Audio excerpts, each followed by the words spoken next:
Good evening, ladies and gentlemen.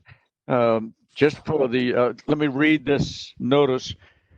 Per the new broadcasting procedure, the call-in number will no longer appear at the bottom of the screen. I will tell you the number through the meeting this evening, and I'm going to start right now. 978-771-0819. So if you would like to call and be part of this procedure, use that number to call, and you will be given the right time to talk, depending upon the subject matter you want to discuss. So, being a quorum present will bring this meeting to order. The first item on the agenda is approval of the minutes of August 17th, 2020. Mr. Chairman, I'd like to make a motion to approve the minutes of August 17th, 2020 as written. Do we have a second? Second. On the motion, all in favor, say aye. Aye. Aye. Mr. Johnson. I don't think, is it, Miss McGinty, is it necessary to do minor roll call votes? Or should we do all of them by roll call? My understanding is it should be all of the Okay. all Okay. the votes. So yeah. Okay, fine, thank you. Mr. Johnson, you said aye. I did. Mr. Battaglia. Aye. Mr. Delaney. Aye. Mr. Johnson is not Mr. Johnson. Mr. Ryder is not here. The chair votes aye. Next item on the agenda, committee reports, administrative action. Committee reports? Any committees? No, all set, Mr. Chairman, on my end. All right, thank you. Second item on the agenda, town planners report. Ms. McGinty? So for town planners report, I had two attachments. So there was the memo regarding the September 21st meeting. And then I have the town planners report. So does the board have any questions for me on any of those items? Any questions, board? Mr. Battaglia? No, well, Burger King, what are we saying with that, Anna? Ms. McGinty, I'm sorry. So they, Mr. Chairman, they, Yeah. Go ahead. I, just as a follow-up to the memo, I'm not going to go through the whole thing, but I met with the managers of the property. They sent me a follow-up that they addressed the landscaping, and you had an attachment email of that. And then the follow-up is the Department of Public Works for Tewksbury determined that Burger King had questioned who was responsible for the maintenance of that strip of land. Right. And UPW determined that it should be Home Depot. And it's really something that the tenant Burger King should be discussing with Home Depot, which is the property owner.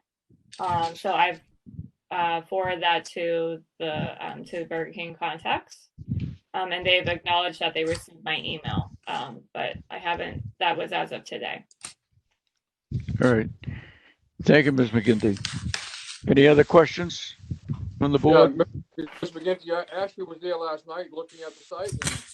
And, I don't think it's completely cleaned up. I've seen some plywood there on the ground and the grass and so forth. So I don't know if I wouldn't say it's completely clean. So. I have a picture on my phone too. I could forward to you. All right. Do you want to share the screen, Mr. Battaglia? Oh, I'm all set. We can deal with that another time. Thank you. All right. I'm teasing you. I hear you. Yeah. Okay. Anything else, Ms. McGinty? You want to discuss now the 21st date? Yeah, so for the record, September 21st, which is our next planning board meeting, which is next Monday. In my memo, I just state that community development has not received any applications for that hearing. Our next meeting would be October 5th, away from today. So if the board would like to cancel that, if they don't foresee any applicants coming back within a week, they just need to make a motion for that, Mr. Chairman. Very good. Any discussion? Do we have a motion? Sorry, Mr. Chairman, but Go ahead. wouldn't we want to wait to find out whether or not we have any of the hearings that might have to come back before we decide we're going to skip the meeting? Well, there's two reasons. One, we have no new hearings coming in, and there's a good chance that I might not be able to be here. I'm having an operation tomorrow, and they're not sure how long I will be incapacitated. Okay. Doesn't mean. I mean, I'm fine with canceling the meeting for that reason. If we do it for that anyway, that's fine. Yeah. That's not an, I mean, that's probably even a better reason to do so than, but so I'm fine with it then. So, Mr. Chairman, I'll make a motion that we cancel the meeting on September 14th as scheduled and pick it up on October 5th as a regular scheduled meeting. Very good. We have a motion. Do we have a second? Second. We have a second by Mr. Delaney on the motion. All in favor, say aye. Aye. Mr. Delaney, Aye. Mr. Johnson, Aye. Mr. Fattalia, Aye. and the chair votes aye. Mr. next- Chairman, can I ask a quick question? Yes, This is really just a housekeeping question, but I Yes. see we have the town planners report in the B section of the agenda, which is not normal. It's usually at the end. But I actually think that's a good idea. Can we do that from now on? yeah, I think it was done, it was mentioned by Ms. McGinty a week or so, a meeting or so ago. And yes, it is a good idea. It's just Yeah. the things that come up in this that I hate that we lose them at the end all the time. Yeah. It's not a bad place for it. I mean, if it turns out we got a busy night, we can always table something, but I like the idea of having it up early like this. Yep. So, Me too. I do as well. all right, thank you. Okay, very Mr. good. Chairman, I have a question before we continue. Go right ahead. Oh, Ms. McGinty, are we all set with 725 Main Street or is that up for discussion still? It's coming up. Okay. Yeah. Have we, is this part, Mr. Chairman, the Yes. part of the driveway with the enter and exits? I don't have the address. Is this time to bring that up? Because I think Anna said that she had no response. Where we were gonna at least paint yellow arrows on the driveway. I recall that. Is this the proper time to bring it up? Yes, you Or can. is You, it- you might as well. We're town planner. We're still in town planner's report. Okay, but I thought I read somewhere with Miss McGinty's report that she got no response from that owner. Am I stating that correctly? Can't hear you, Anna. Can't hear Anna. All right, Anna, Mr. Chairman, I was muted. So no, that's not correct. For 1768 Main Street, I have been working with the property owner and he has been responsive. He's, Could we also do something with the pothole that the cars disappear when they go in the driveway? that's something new that hasn't been mentioned to me before. Okay, well, And I there's just a understand there's a what- pothole when you go through the enter. It's on his property. And it's getting to be a problem. Okay. So let me just finish what I was gonna wrap up, Mr. Chairman. So the property owner is the past couple of weeks, since our last planning board meeting on August 17th. I've been working with him. So he had one contractor that came out and did an incorrect job. So he's working on putting directional arrows in and then redoing the lettering that wasn't requested by the board. And then he's in the process of finding contractors for the signs, and that's probably already done. This was as of August 28th. So I was out sick for a week and half a week before Labor Day. So I haven't been able to get able to follow up with him yet. So that's the status of that, and I'm working with him on it. All right, Anna. Is that all set? You all set with that, Mr. Delaney? Yes, I am. Thank you very much. Before we go on, I remiss in not thanking some people.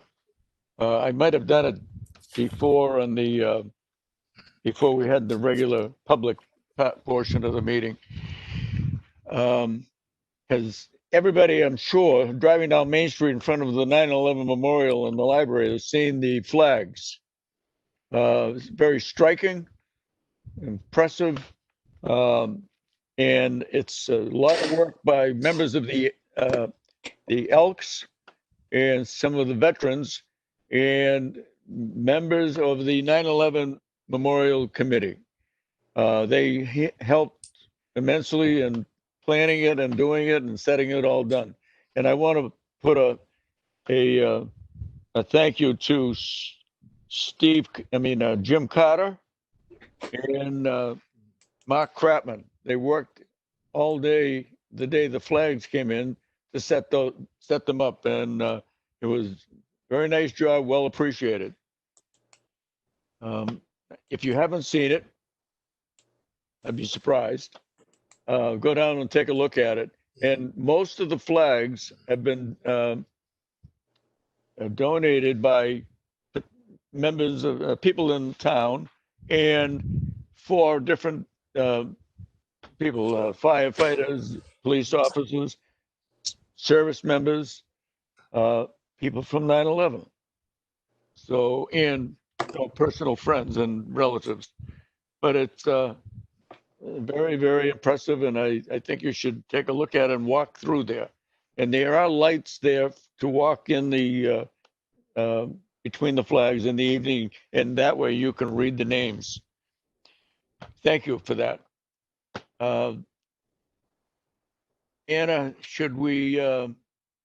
would you like to go to discuss the people from Nolan and Nolan? So we could, or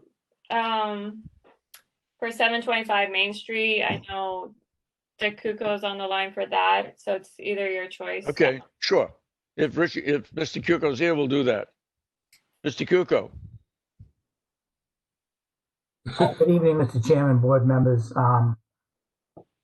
Dick Kuko on behalf of the property owners at Jerome Place, 725 Main Street. There were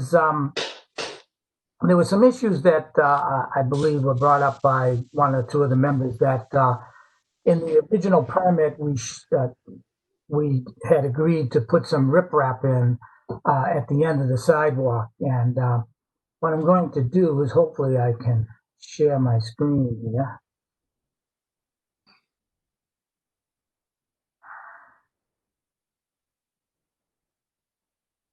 Let's see if it comes up.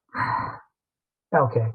At the time we had designed the sidewalk, we had a raised curb at the end here, and the road hadn't been paved at that time, and the shoulders were all kind of messy and what have you. So I think Mr. Ryder had suggested that we put some riprap in order to make sure we didn't get any scouring from heavy flow here. in the process of actually constructing the project, the state had come along, as you recall, last fall, and they paved this area. And when they did that, they kind of put in a gravel shoulder.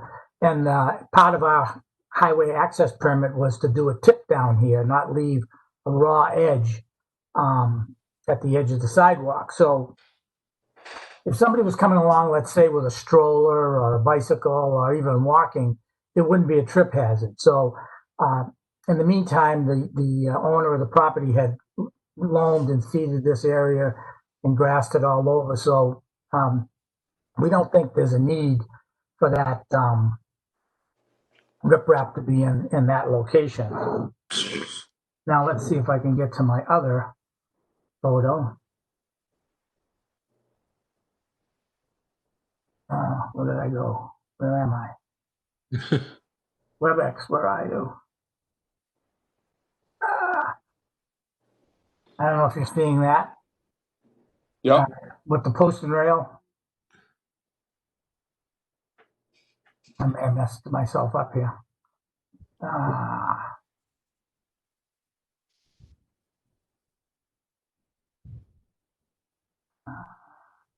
Come on. You're not the only one, Mr. Delaney.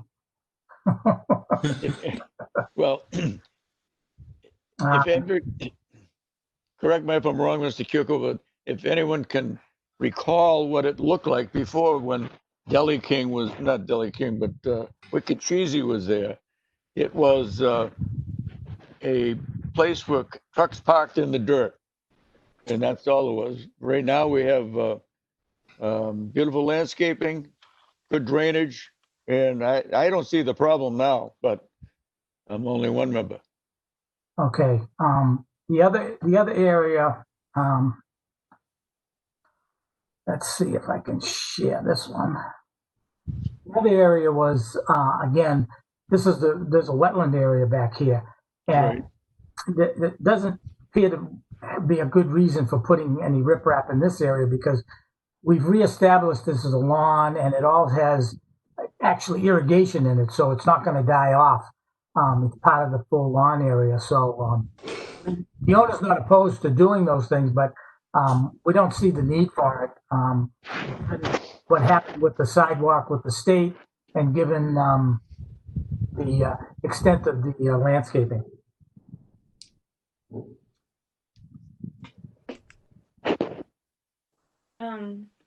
Good. Mr. Chairman, Anybody have it? I'm sorry. can I just make one point? Yes. So when I was investigating this for the planning board, when I looked at the site plan that was approved on or signed on October 1st, 2018, I have it up on my screen actually. On the corner of what's it? Jerome Road and Main Street, right on that corner, appears to be riprap there. I could be wrong, but is that something you want me to show on my screen? I'm sorry, someone just called me and I missed the last 30 seconds of your, so you mentioned something about riprap somewhere else? Yeah, so when I was investigating this, yeah, okay, Mr. I don't Cooper, see. up I don't here, see any riprap there. right? Right there. Yeah, in the corner, That's the rumble strip for the wheelchair ramp. rumber strip. Okay, That's there. all right. Yeah, because I mixed up my images on the key, so okay. Yeah. Yeah, that's where I was confused when I was talking to you before on that, Hannah. I was like, wait, I didn't see that, but yeah, that's the. Yeah, and I mentioned it to the board in my July memo, but no one corrected me, so it's okay. This was brought up by Eric Ryder. He's delayed coming for tonight's meeting. I know he's going to be joining when he can tonight. So, but Mr. Chairman? Yes. Yeah, I don't know if you have to treat these as non-substantial changes, if that's what we're gonna end up doing, but just to get the ball rolling. I have no issue with having the fence put in the back in the grassed area instead of the riprap. And on the front, I have no problem with, taking away the requirement to put the riprap in. But I would just say that in its place, that we just say that that gravelled area has to be maintained, because I'm just envisioning the first snowfalls and whatnot, and then you've got the plow trucks going through and blasting that stuff right out of there, and then you are going to have a big drop off from where it ends into who knows what kind of mud pit or whatever replaces it, if there isn't at least gravel kept in there. So if they don't want to do riprap, that's fine. I'm fine with, as long as the gravel in that area is maintained. Sort of to the degree it's there now. Well, Thank Mr. you, Johnson, Mr. Go ahead, Mr. Kuko. we really can't do either. It's in the state highway, and that was part of because the sidewalk is out in the state highway. It's not on our property. And when the highway engineer was out there, I mean, I'm sure that my owner wouldn't have a problem making sure that when his landscapers come in the spring, if the gravel is out of there, he'll take care of it because he wants the property to look nice. But it can't be mandated because it's in the state highway. We have no control over it. But we're happy to do what Mr. Johnson suggested.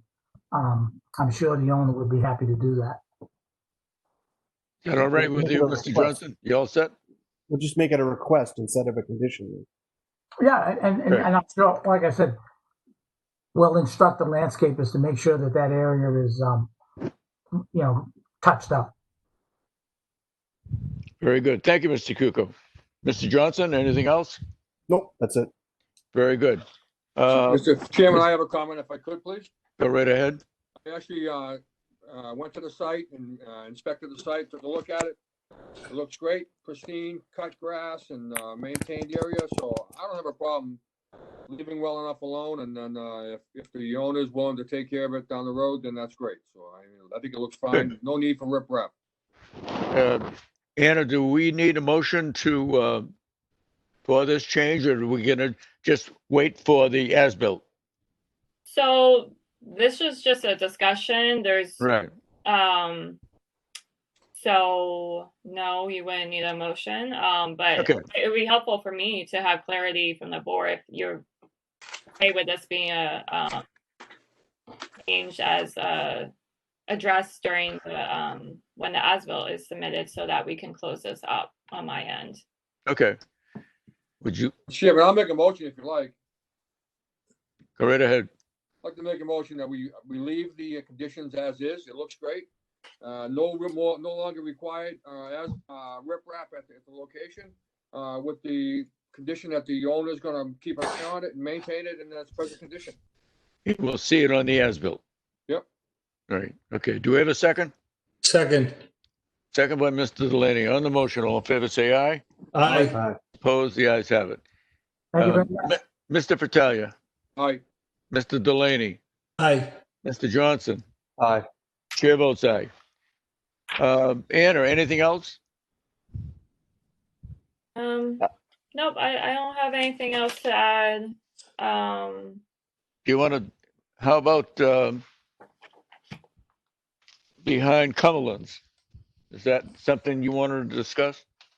Cumberland's- So at this point, I've forwarded the board information. I did a preliminary site visit this Friday, 3 days ago. The resident who had the complaint was meeting with his attorney with Cumberland Farms, and they had left it that they were going to follow back up with community development. Okay. It was communicated to me via as a message because I was on a site visit. Okay. So I'm waiting to hear back from that resident on how they want to move forward.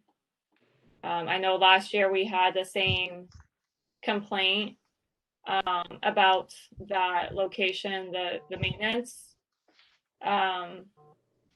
Personally, when this is more, it's a town-owned road, but I think it's a safety hazard that there's no public light down there. Even during the day, it doesn't seem very safe. So for the residents living on that road, that's a more complicated issue. that doesn't involve the board, but I think a public light would be helpful to have there. And then maybe, I know last year someone had dumped a couch. So yeah, that's just my opinion. But Okay, Mr. thank you, Chairman, Ms. McGinty. Board members, Chairman. anything else on this? Hearing none? Mr. Chairman, Yes, Mr. Johnson. the only thing I want to say is, I mean, I remember when we did this, and you know, we bent over backwards a little bit to make sure that this would all work for Cumberland Farms, and you know, we did discuss that backside being landscaped and kept up, Right. and this picture is not a picture of an area that's been kept up at all. I mean, No, you look at the front of the place and it's pristine, and obviously that's their front face, and that's what they do.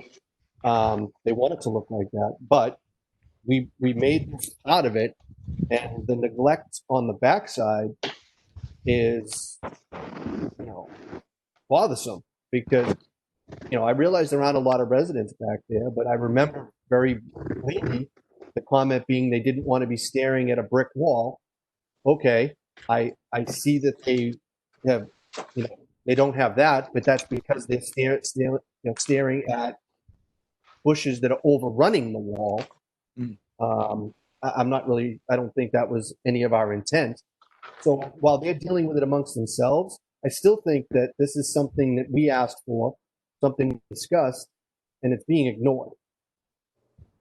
yeah, the weeds are 8 feet high, so. Yeah, that they stop becoming weeds at that point. I mean, Right.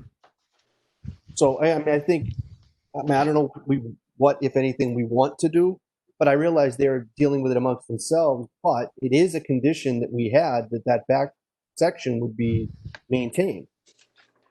So, Ms. they can McGinty? do- Yeah, thank you, Mr. Johnson. Ms. Yep. McGinty? Hmm. When you contact them again, could you give them a copy of the special permit and Okay. highlight, have you already done that? I haven't yet because Okay, this okay. all happened when I was out sick. So, okay. Oh, okay, all right. but So if you follow up on yeah. that, that's fine. That'd be terrific. Okay. Thank you. Yeah. Have we heard from the attorneys from Nolan and Nolan? Brian or Jason?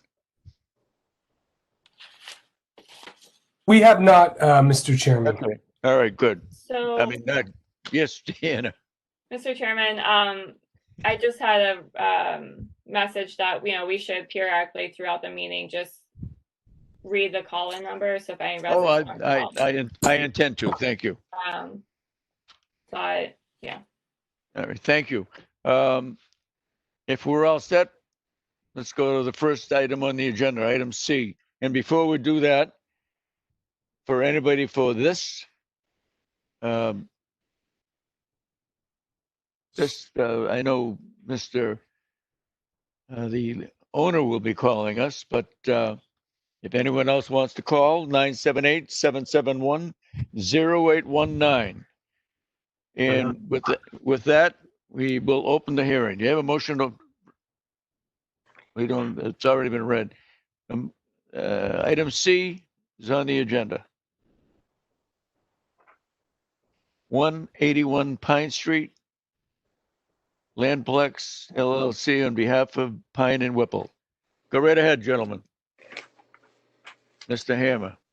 Yeah, good evening. I just want to make sure Attorney David Plunkett also on.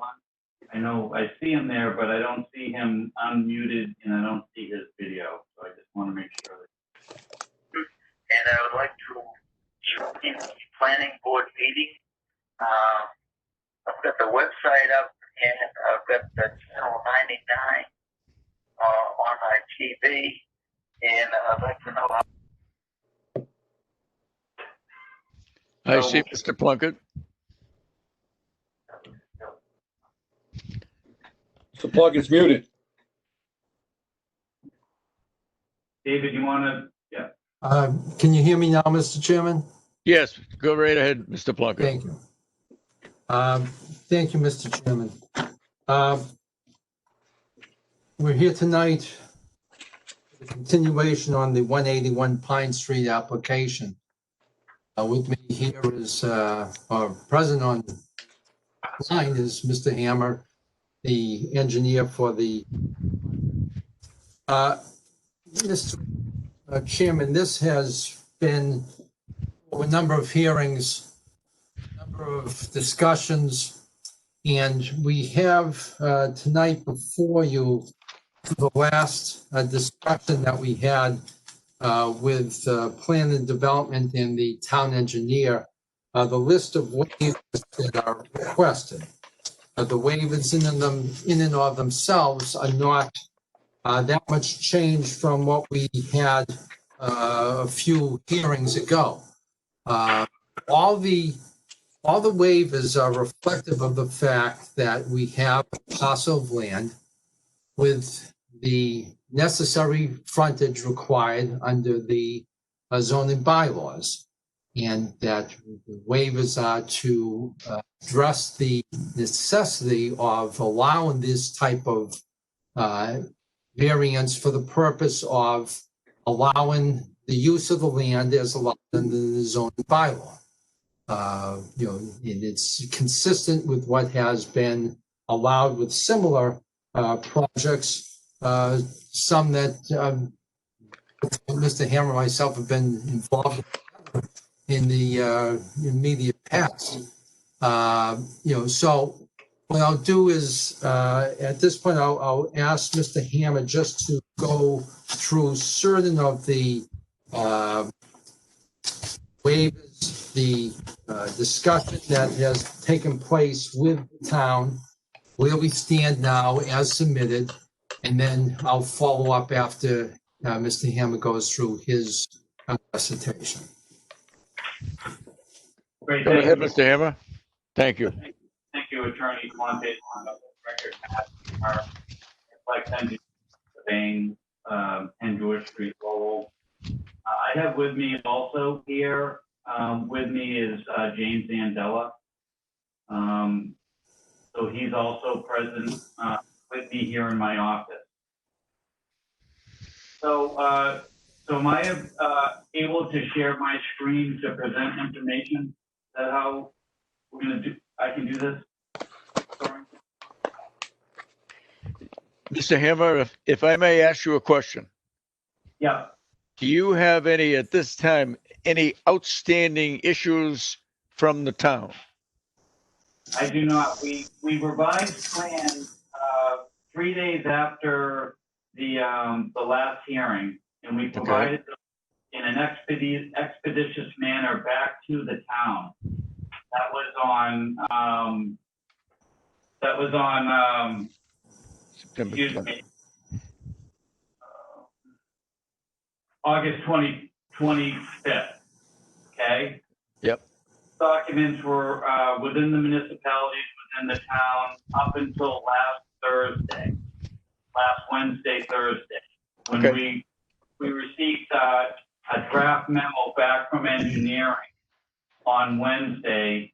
And in that draft memo, it called out essentially 4 modifications that were just cross the T, dotting the I type matters.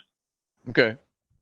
Which after we got that draft memo from Mr. Hardiman, we immediately went to a virtual call meeting with Kevin Hardiman, Mr. Sadwick, Mrs. McGinty on Friday. On Friday at that meeting, it was discussed that the 4, I would say, plan-related matters that still were in question, that during that meeting on Friday, that it was agreed upon that those 4 matters could be conditioned as a part of tonight's discussion. What we did after that meeting, because we did have the day available to us to actually modify the plans to show that we would just simply make those modifications to the plan, we did so on Friday. We submitted those documents just to show that they were completed on today. And then we also did a follow-up response letter that was submitted to the town today from that meeting on Friday. So we gave ourselves a month's time in order to work through these matters. And we believe that the engineering related matters related to the construction of the road, the drainage, sewer, the water, have all been addressed from our most recent submittal and agreed upon that they were not significant issues to warrant not including those as a condition of approval. That answers your question, Mr. Fowler. It certainly does. And I'm going to make this simple.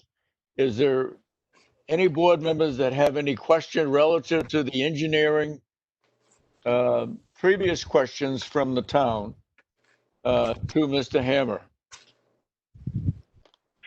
In other words, anything he's rectified or repaired, shown on a plan or shown in dialogue, is there anything that you're unsure of? Mr. Chairman, Yes, Mr. Delaney. the one condition, I don't know if you're into conditions or what. The one condition was that I wanted to put with this is that the landscaping be put in the association board, that the landscaping on that lot cannot be changed so that the water is not running off, running from one place to another. It's going into the swales the way it's supposed to. Mr. Plunkett, and I think even Mr. Hammer gave me the word that they would have that included into their association. I just want to make sure that that's one of the conditions that are going to be met. Great. So Thank you, Mr. Delaney. I can answer that, Mr. Delaney. Go ahead. So the runoff from the system. And secondly, the homeowners association for this project will be taking care of the landscape, the island, and the periodic mowing of the drainage facility. And that's going to be incorporated in So that will be part of the conditions, because everything else seems to be in order. The only other, I don't know if I'm jumping the gun here. The only other thing, we got a last minute email about a red, some oak tree, a red oak or a red maple tree that's going to be cut down or it can't be cut down. Is that going to present a problem? It's not a problem. I can also address that, and Mr. Plunkett can also opine additionally if needed. Prior correspondence has recommended that remove the tree at the entrance. The tree is actually to the left of the entrance. We went forward and made a full submission to the tree warden to request the removal of the tree. The request was then kicked back by the tree warden, Mr. Brian Gilbert, from the Department of Public Works. He said that we would make that request after the planning board would have. So we thought it instructed us to make that filing in the interim, which we quickly did make that filing. And we found out on Friday that that filing was not needed between the proceeds of. Okay. Okay. All right. I'm all set, Mr. Chairman. Thank you, Mr. Delaney. Any other board members have any questions? Yeah, Mr. Fowler, I have a couple of questions if I could. Go right ahead. Thank you, Mr. Chairman. So I received an email, Mr. Hammer, this afternoon at 1 o'clock that I didn't pick up until about 5. Is that something new plans or what? It's dated September 11th. Yeah, Matt Hammer. So like I said, on Friday, we had a meeting with Kevin Hartman, Chadwick, and Mr. McKenzie, understanding that 4 of the items were going to be conditions as part of the approval. So instead of not making those changes to the plan and having them as a condition, I actually went forward and made those modifications to the plan. And with that, I accompanied that understanding from that meeting on Friday into that cover letter that went out. And I had told everyone as part of that meeting Friday that I have that letter back to Ms. McGinty on Monday. The board member, Okay, well, one other question I had is, there's no discussion yet on sidewalks. Where are we standing on sidewalks? I'll address that question, and Mr. Plunkett can also chime in whatever he wants. So we have a sidewalk on the right side of the road is the entire length. The remaining sidewalk that would be needed back from on the other side of the road, it's my understanding that the town engineer would draft up a cost for that sidewalk, and we would be making that donation to the sidewalk fund for the town. Okay. I also see here in your comments, Mr. Hammer, is the mailbox issue with the postmaster. Yeah, so Mr. Patalia, we've been going back and forth on that over the past few months. We made formal submissions to the postmaster showing proposed locations of a common area for that common mailbox. We received back from the postmaster that they wouldn't even they won't provide where that should go until at the time we're getting prepared for construction. So we vetted that. I understand that, Mr. Hammer, but in the plans, you should have a place to put it somewhere because you're going to need parking as well, right? Oh, I do. If you look up the island as you're coming in on sheet 4, which we all agree, is the ideal location for the mailbox, would be on the center of the island to the left-hand side as you're coming in. You see that?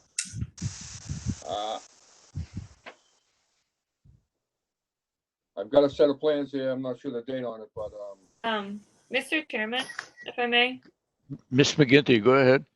if the Mr. Hammer has a copy of the site plan that he can share the view, that would be helpful for the public to see. I can share this. I can share the view, Mrs. Patalia. Okay. Go ahead, Mr. Hammer. Okay.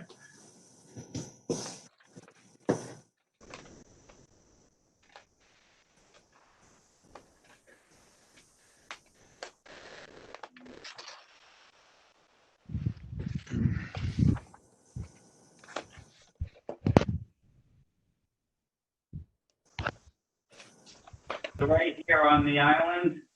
okay. Right here. Yeah, I see it. So that island's going to be just a cleared landscaped island, okay? And we feel as though that's the perfect location for the common mailbox. Okay, so my question to you is, somebody pulls up to that mailbox, gonna get out of the car, all right? Is there enough room there to have him park safely and go to the mailbox, pick up his mail? Yeah, absolutely, Mr. Vitale. This is a very small subdivision. There's only, at that point when you're at the mailbox, there's only 4 homes there. The person's going to pull over to the right-hand side or pull over to that mailbox, grab their mail, and then go home. Most of the people are probably just going to walk down to it. Okay. Right. Yeah. Yeah, I We think understand that possibly, but some people would want to pull up there as well. So I'm just looking to make sure it's a safe location for all residents picking up and for the post office delivering. That's all.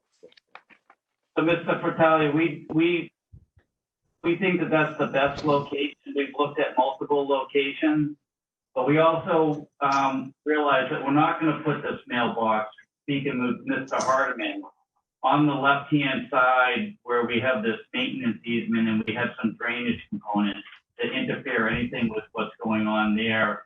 and then putting cars pointing in the opposite direction there. Right. I mean, on the left. We feel as though once you're at that island, that now, you know, that's where the safest spot is in order to put that there. If the postmaster needs it someplace else, again, they rule where that mailbox goes, but we've already tried to work through with the postmaster to locate the mailbox. Yeah. They said you got to do it after your approval. Doesn't seem logical to me, do you? It seems backwards to me, Mr. Vitalia. I understand that. That's why I was looking into the fact that, you know, other subdivisions come in when they have an approved location with pull-in capacities and everything else. So, I mean, I think we have a new postmaster down there, so maybe they're not that familiar with it, but, you know, I sure hope it works. So, Mr. Vitale, I think you'll find that Mr. has that correspondence from the postmaster that replied to our submission to that effect. All right. All set, Mr. Chairman. Thank you. Thank you, Mr. Vitalia. Board members, anything else? Yeah, On Mr. this? Chairman, Mr. Johnson. just for clarification, because I wasn't sure if we got when we talk about the sidewalks, I know part of what was mentioned was sidewalks, I guess they mentioned sidewalks on Pine and Whipple. What is the status of that? Mr. Chairman, if I may. Go right ahead. There was a comment about putting sidewalks along in front of other properties that are not part of the development. And that I'm not aware of that being a protocol of the board, nor does it seem feasible, especially if you have a situation you're trying to put sidewalks in front of other people's property. You're going to need their permission. You need easements from them. You know, they could basically, you're giving them a de facto right to stop you. And I don't know if that allows that to happen. So the frontage along Pine Street is basically the entryway of the road. That's the parcel, the entryway into the new road. So the sidewalk would go along the new roadway with a proposal to put on one side and fund the equivalent of, I believe, Matt, you can correct me, but I think it was 300 some odd feet. That would then be a donation to the sidewalk fund for the town to use elsewhere. The other issue in terms of, going down Whipple, again, the idea of that we're going to be forced to put sidewalk in front of other people's property, and easements and cooperation. Again, it would be a de facto license to stop the development, which I have never seen this board do. Right. There is the only frontage on Whipple is, I think, is about 80 feet of frontage of the, but that part of the frontage on is the open space. That's not the lots. That's not the subdivision per se. That's the preserved open space area, as part of the OSRD. So, it was our contention, our, proposal saying that, that, is not the area in which typically the town imposes a sidewalk construction amount. And in fact, we are contributing for the equivalent of 300 feet from within the roadway that's being developed as part of the subdivision. So that was, the position we were taking relative to sidewalk on one side of the roadway being constructed, 300 some odd foot equivalent to the town, and then the town can use that money elsewhere. We're not, looking to have as a condition construction of sidewalks in front of other people's property because I don't think it's right. I don't think it's called for. And, you know, it would basically, terminate the ability to build this out. I mean, I can understand not asking anyone to build a sidewalk in front of property that isn't theirs, but unless I read this wrong, that was referenced, but it was also referenced about the portions of those roads that are actually controlled by the petitioner. And I mean, you do have a section of Whipple Road that's yours that is not affected by abutters. It's your frontage and your own frontage on Pine. I wouldn't, I don't know if anybody else, I saw where it said building the sidewalk past, or including 171 Pine Street. I wouldn't have advocated forcing the petitioner to do that, obviously, because what control do they have to get that done? 9.5.1. Sorry, did someone else talk? Someone else is talking. Go right ahead, Mr. Plunkett. Mr. Hagler. I wasn't sure if someone else was making a comment. But, again, those parcels aren't part of the development. So say that someone that's a large landowner in town, they come in with a proposal for a subdivision, we're going to then go and check and see any parcel of land that they own in the town and say, oh, well, you also own land on such and such a street and you own parcels here, there, and everywhere. So we're going to have you put sidewalks in front of all your property. I don't know that that's that the planning board has ever taken that position, saying that you own property, we can call it all in.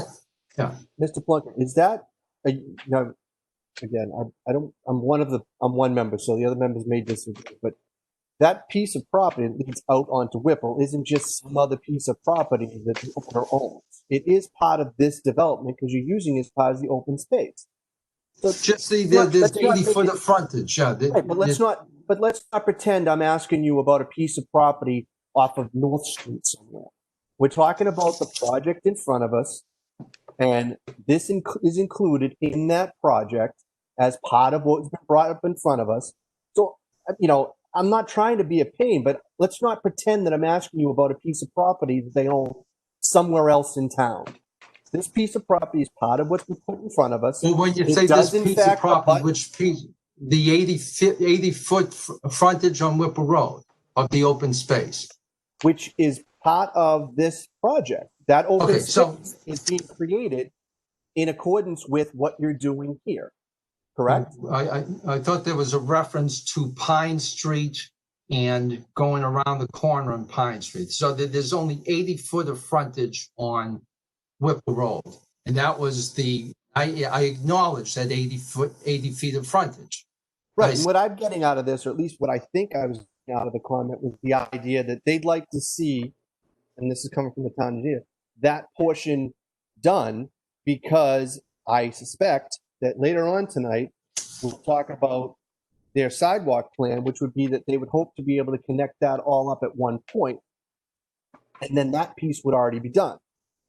I mean, I could be incorrect. Maybe I'm reading it wrong, but that was my thought of what this meant. All right. Well, we don't have the town engineer on the line, right? Yeah. Okay. Yes, he is on the line. Okay, so maybe he could correct me. I am here. Am I wrong? So Matt Hammer with Land Plus, I'd like to say one thing. Yes, it is part of the subdivision. We're not trying to think about it. We just originally thought that it was the intent of the mitigation to provide pedestrian mechanism to get to existing sidewalks from the development, from sidewalks that would have been within the development. And yes, I mean, that open space, frontage on the open space, that could have just as well been hundreds of feet by a small width. But in this case, it is 80 feet. We most certainly can, if it becomes a picking point on this, on whether it applies, we most certainly could provide that length of frontage to the sidewalk fund. I don't think we would actually construct that until it was part of a bigger project. Okay, but I'm sorry, did we didn't have the town engineer? Mr. Chair, if I could comment on this, please, as town engineer. Sure, go ahead. All right. Thank you, Mr. Chair. So if I could share my screen, see if I can do this. Can let me know when people can see that aerial image.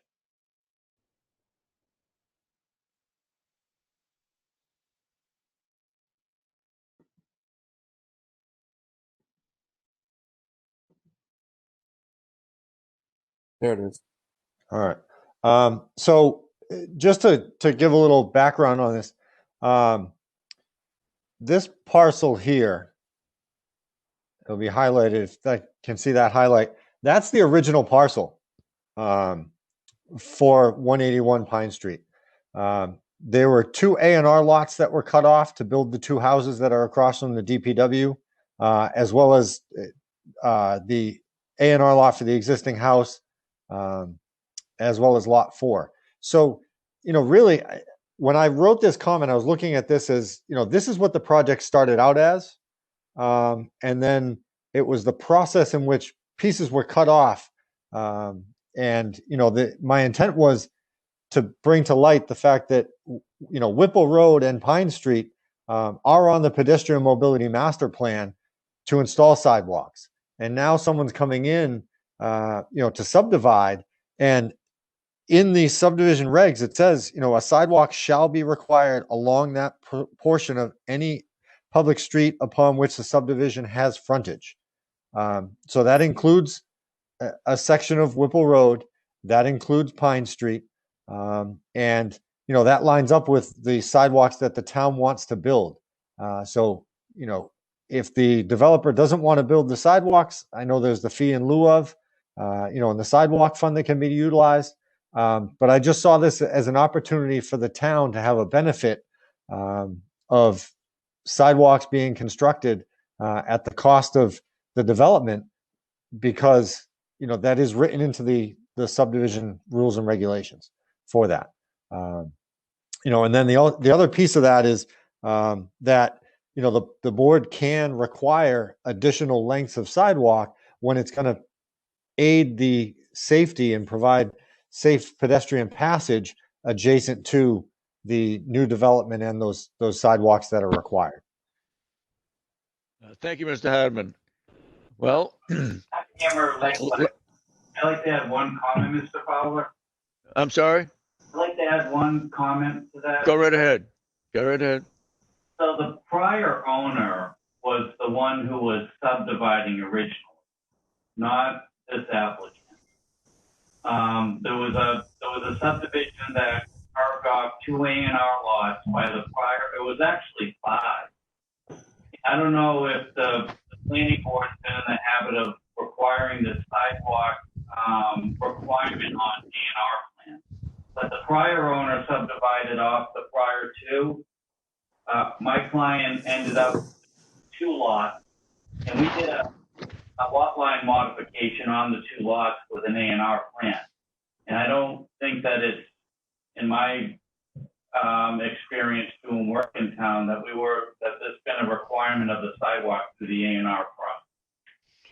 I'll leave that up to Mr. Plunkett. Mr. Chairman, Mr. Johnson. While I respect the town engineer's overall thinking on the bigger idea, I don't know what the board members think, but I'm not interested in charging the petitioner for other lawful subdivisions of the property that have already occurred.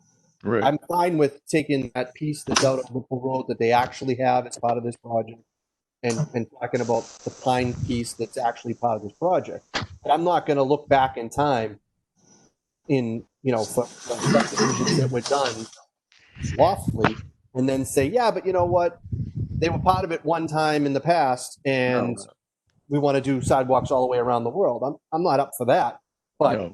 I'm okay with keeping our eye on the parcel that exists in front of us, and a Right. piece of that does occur on Whipple. And at some point, someday, the town will hopefully be able to put sidewalks that connect these things up. So I think it is reasonable to look for at least the contribution for that length, if not the building of it. I can understand maybe not building it, but including it in our count.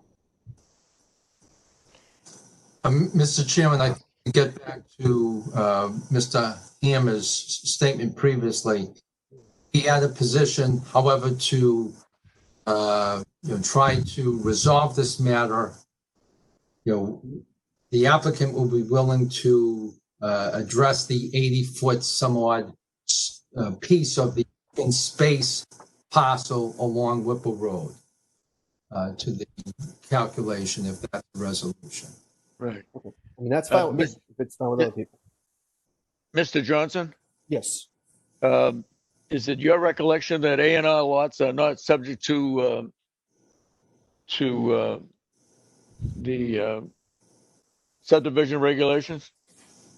I can't imagine that we would do that. No. We don't even ask questions when we do A&R plans. They either No. comply or they don't. And then everything just- after that's separate.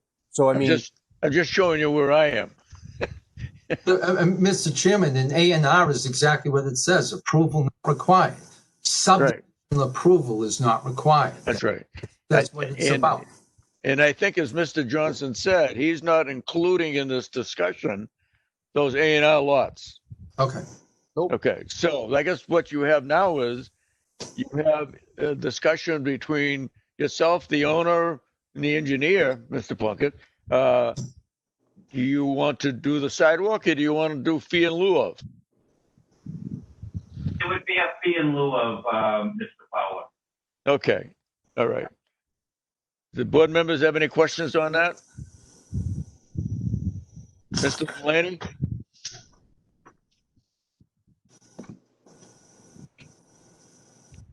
Mr. Vitalia?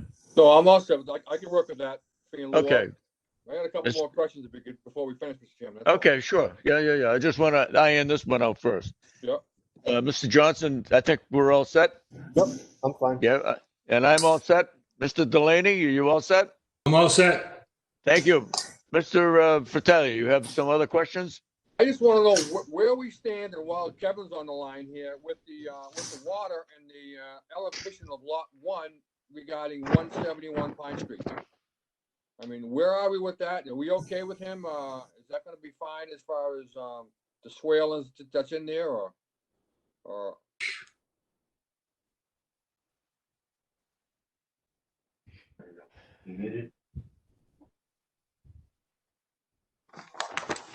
Mr. Chair, based on the information provided by the applicant and their engineer, they're demonstrating that there's going to be no impact to the adjacent property at 171 Pine Street. Very good. We've reviewed their calculations, and, like I said, based on the calculations, it's showing that there is going to be no impacts to that property. Very good. Thank you, Okay. Mr. Hardeman. Thank you, Mr. Hardeman. Anyone else? Any other board members? Hearing none. Mr. Chairman, just one last thing, because again, checking in with Mr. Hardeman. Just to be clear with Mr. Hardeman, there is nothing, I know that we're going to make a decision on this, but there isn't anything else outstanding for you that is beyond a planning board decision, correct? I'm not sure I understand the question, Mr. Johnson. Well, you have a couple in here where you don't recommend approving the waivers, but that really ultimately comes down to us. We make that decision. What I'm asking is, there is no other problems that you have outstanding that you're still unsatisfied with. Is that correct? No, that is not correct. Not correct. Okay. Yes. Go right ahead. Go right ahead, Mr. Hardeman. Thank you, Mr. Chair. So the DPW is not in agreement with the waiver for the right-of-way radiuses, as well as the curb radiuses. And the DPW still will have to issue a physical alteration permit for the construction of the road because that construction begins on the Pine Street right-of-way. And until the DPW is happy with the design of that roadway, as well as the design or the layout of the curb radiuses, we will not be in a position to issue that physical alteration permit. Just to kind of speak about the importance of the right-of-way radiuses, as the board knows, I've been involved in numerous projects around town, intersection construction and design. And anytime that we do construction and we don't have enough room within the right-of-way to rebuild sidewalks or put in curbing, we have to approach the property owners that are adjacent to that to get allowed access onto their property. That's done through the eminent domain process. And through that process, we have to have their land appraised and provide them just compensation for even a temporary construction easement. To give you an idea of the three most recent projects that I've worked on with the compensation through eminent domain, the Main South and Salem intersection project, the Mill Street Bridge, where we're doing some stabilization on the slopes of that culvert, as well as the Andover and River Road intersection improvements. We've spent a total of $199,000 in compensation to property owners for some permanent but mostly temporary construction easements to be able to get the room to do the improvements we need to do in order to improve the infrastructure. And the reason I bring that up is, this project is asking for waivers for the radii. And, if we're not provided, and we as in the DPW, if we're not provided with enough room to maintain and upgrade and replace infrastructure, then there's an additional cost that we bear moving forward with, providing the property owners with compensation for temporary easements. And that's something that we'd like to avoid. Also, what I noted in my letter is, the project has about 45 feet of frontage on Pine Street that they're trying to construct a road through. If you were to look at the requirements in the subdivision regulations, you need about 90 feet of frontage to properly put the radius on either side of the new roadway, as well as the width of the right-of-way. So this project has about half the frontage it needs to build a road. So that's another reason why we're not in support of this waiver, because it's just, it's taking a requirement of 90 feet and reducing it down to 45. It's reducing it by half of what is really needed. And then the other thing with the radius on the roadway itself, the curb radius, I still haven't received turning diagrams for passenger vehicles as well as single unit vehicles, which include, things like garbage trucks, delivery trucks, to show that they can safely enter and exit this roadway without crossing the center line into oncoming traffic. Mr. Hadman, I thought they sent something in this last package using the fire truck ladder as the example. They have, Mr. Chairman, but if you remember, their argument has always been that, the fire truck will be coming with the lights on and can cross the center line because it's an emergency.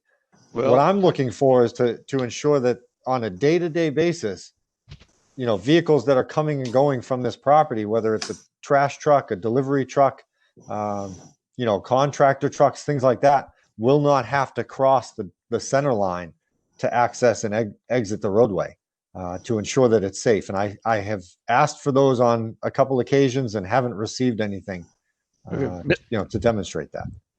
I could be wrong, but Mr. Hammer, if I may. Yeah, hi. Yes, hi, Mr. Fowler. Did you send one with the ladder truck? And outside of the lights and siren and all that, I don't think they crossed the center line. Right. So what we did, if you'll notice on the entrance to the roadway, we widened the entrance. Right. Okay. And what that enabled us to do is to get a ladder truck swung around, so if a car is coming out of the roadway, they can get into the project. Okay. Right. Previously, we had provided swept path analysis that the fire department agreed upon, and then what we did was we were able to improve the width of the roadway so that we can improve that ladder truck coming into the site. When a ladder truck comes out of the site, Mr. Fowler, they will cross over the center line to Pine Street. Okay, we're not like in a lot of projects that's commonly the case with a fire ladder truck. Previously, we had provided swept path analysis documents for a passenger vehicle to show that no passenger vehicle will be crossing the center median to either of the roadways coming and going from this project. So that was submitted previously, a full analysis of passenger vehicles without widening the entrance of this roadway to the street. We, with this project, like many other projects, we try with to the extent practicable or the amount of area needed beyond 40 requirement for a right-of-way for a project. So as you know, when we did East Street with the same client, Mr. Andela, we had to request similar waivers to the radius to the roadway coming out into East Street at that particular location. And it's very common that you're not going to be able to have 94 feet of frontage on an existing roadway in order to have all the curb returns not extend into the frontage of each of the adjacent properties.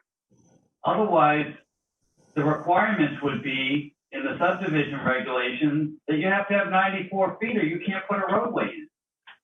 The subdivision regulations don't say that the pavement curb return can't go in front of the adjacent lot, but that's becoming a requirement for the physical alteration permit from the DPW to make that requirement. And as we all know, if you don't have 94 feet of frontage on a roadway, you're never going to meet that requirement because the 25-foot radius on either side, that would equal 50 feet, and that the 24 feet of the roadway would then bring you beyond what would be required in the subdivision regs of the 40-foot right-of-way. And that's where we run into this issue.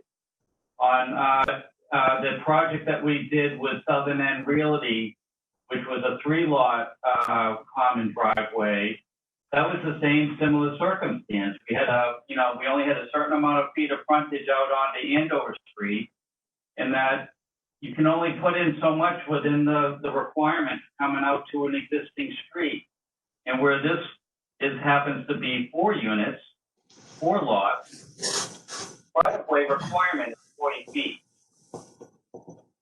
And that's what's usually left over as a leg to get into a roadway. Either it's 40 feet, in many cases it's 50 feet, and in some bigger projects that are industrial and commercial, it's 60 feet. But it doesn't say, you need 74 feet. And that's where we run into this issue. And I just wanted to say that in response to that. We feel as though as long as a fire truck has a swept path analysis can safely get in and out of this project, that's what we've always provided. But it's never been a requirement that swept path analysis isn't going to cross into a double lane, the middle of the roadway on an occasional time. Same with a garbage truck. There's many circumstances with garbage trucks may do a similar thing, but it's not a frequent as a passenger vehicle. And we did provide the passenger vehicle swept path analysis that did not need to cross into opposing lanes. And I can leave it up to Attorney Plunkett as well if you want to say it more. Well, I don't think there's much more to add from what Mr. Hammer said, other than, acknowledge, we don't have 94 feet of frontage. Nor do the zoning bylaws require for a submittal of a plan for a subdivision plan of this sort. We have what's required under the subdivision rules and regulations. We've gone through significant discussion with the town. There's been alteration, changes, expansion of the width of the roadway, all to try to take into account, concerns about the layout and to make it as safe as possible. And I think that has been accomplished, that there have been, significant revisions, and we're working with the frontage that is as required under the zoning bylaws. And yes, we don't have 94 feet of frontage, but we have what's required, and we've come up and made changes and alterations and plan to utilize what we have in a way that will meet the criteria of the subdivision rules and regulations, which is safe access and egress to the site.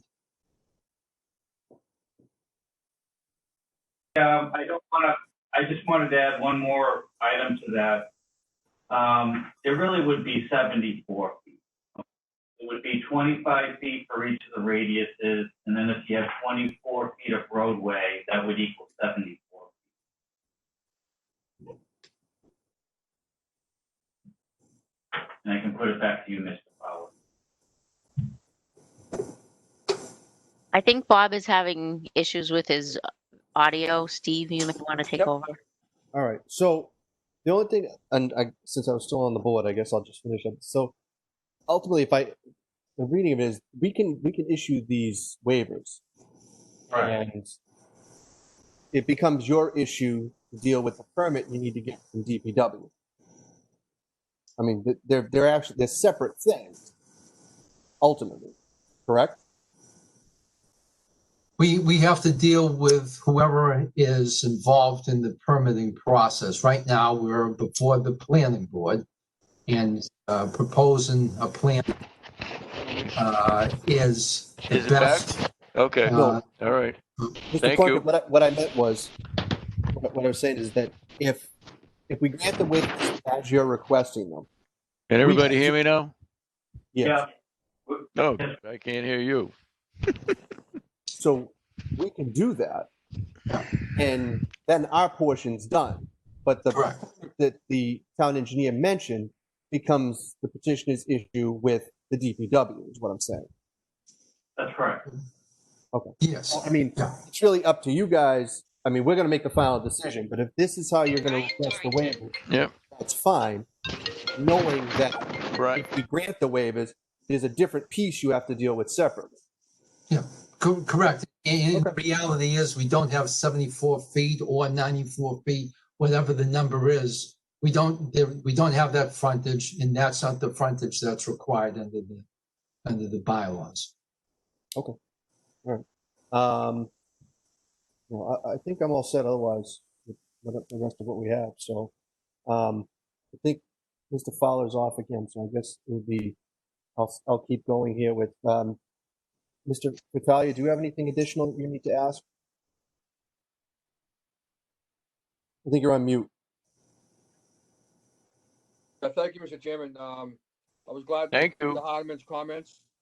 And, I guess my issue that's going to be going forward for most of the developments coming before me is why we can't build according to the regulations, and why do we need waivers and waivers and waivers?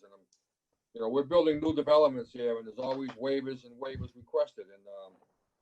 And I would love to see the 25-foot radius that you want done and not have to give a waiver. So, and that's where I'm looking at a lot of these plans coming in. Everywhere we've been giving waivers, I think too easy. So, going forward, I'd be looking at that again myself, Mr. Chairman, about allowing waivers.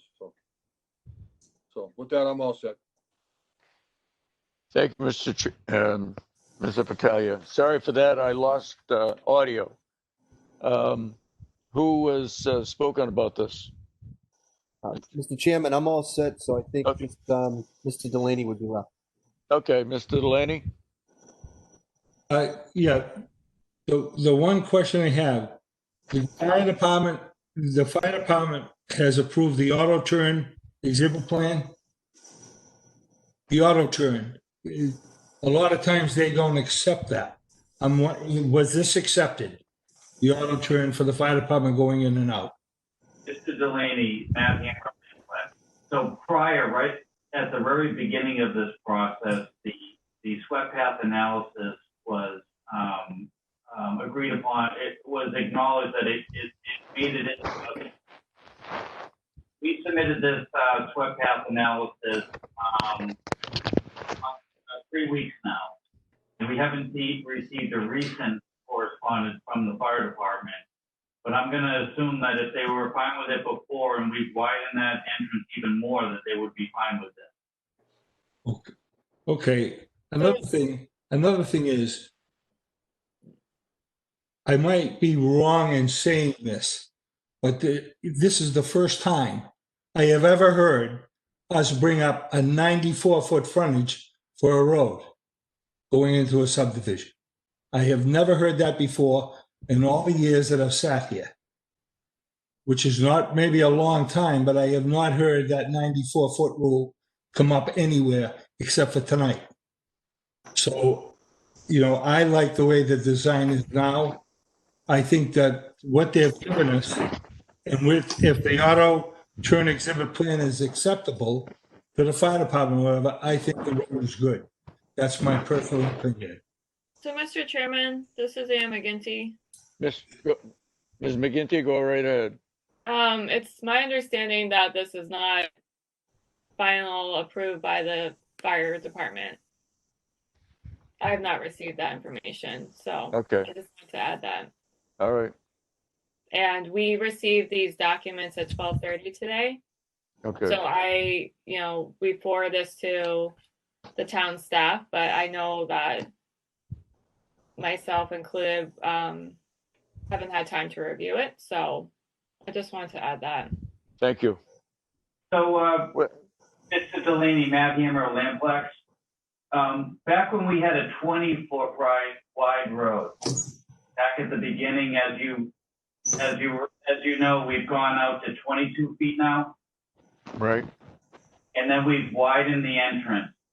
I have an email from June 30th from Fire Prevention that says, greetings, Alex. Thank you for the updated information. I have received the auto term navigation plans for this today on June 30th, 2020. Project addressed the fire department's access concern. To confirm this, during the construction phase of the project or prior to approval of the site for occupancy, the Tewksbury Fire Department ladder truck will be brought to the site to confirm that this apparatus is able to navigate into, out of, and throughout the development without any obstruction or restriction. If you have any concerns, please feel free to call me, Lieutenant Daniel Sawicki. Mr. Hammer? Yeah. I have a question for you. Why don't you ask Mr. Andela if he wants to gamble that you build the road before you get any permits for construction? Well, what's happening, Mr. Fowler, after we get the project approved, it's been turning out that the fire department takes another look at these projects even after they're approved. It happened over at Discount Madness. It's happened up at 1583 Andover Street. So it's something that we can't avoid. Well, you have a radius of 15 on the right, leaving the site? Hold on one. You're breaking up. With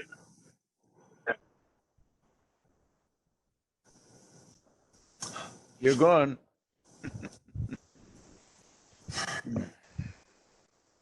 you hear me? No. Yeah, we can hear it. Now we can see you. Okay, I don't know if you're aware, but we had a very specific meeting, not only with Lieutenant Sawicki, but with the fire chief, Mr. who's Fire Chief Hazel, okay? Steve Sadwick was part of that meeting, and we had a full meeting with the, and the chief had cited the 25-foot rounding requirement related to the fire code. I don't know what you're referring to.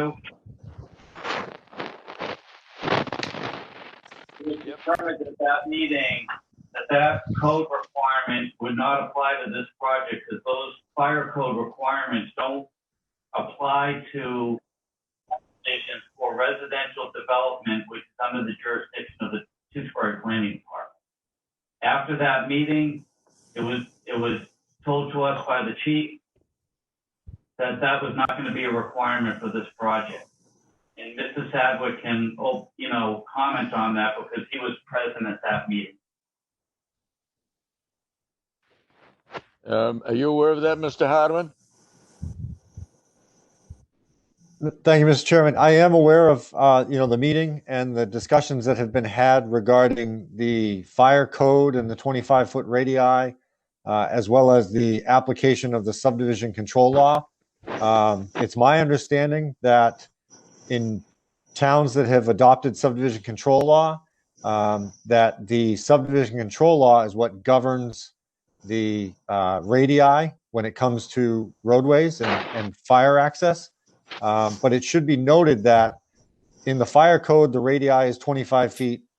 In the town subdivision rules and regulations, the radii is 25 feet. So they're in alignment for a reason. They're in alignment because 25 feet is what's necessary to make for safe entrance and egress, for a new roadway. That's why I asked you about the 15 feet on the exit coming out of that road. Right. And the other comment, Mr. Chair, is that one thing I don't see on the plan is what the other side radius is. It's 15 on one side, but it hasn't been labeled on the other side. So I don't know if the applicant can provide clarification on that as requested. Mr. Hammer? It's 15 on the other side as well.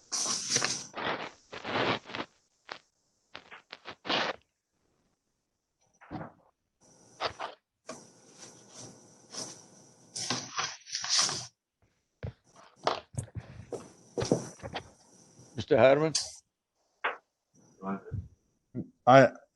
Mr. Chair, I just can't see how those two are equal radii of 15 feet. Excuse me, I misspoke. That radius is smaller there. That's because we widened the apron there. So we widened the entrance there. That's not 15-foot radius there, but we widened the roadway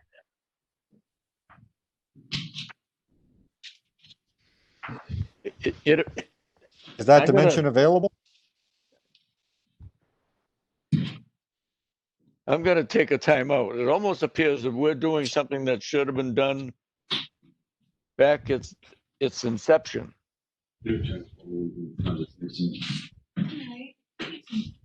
Who's speaking?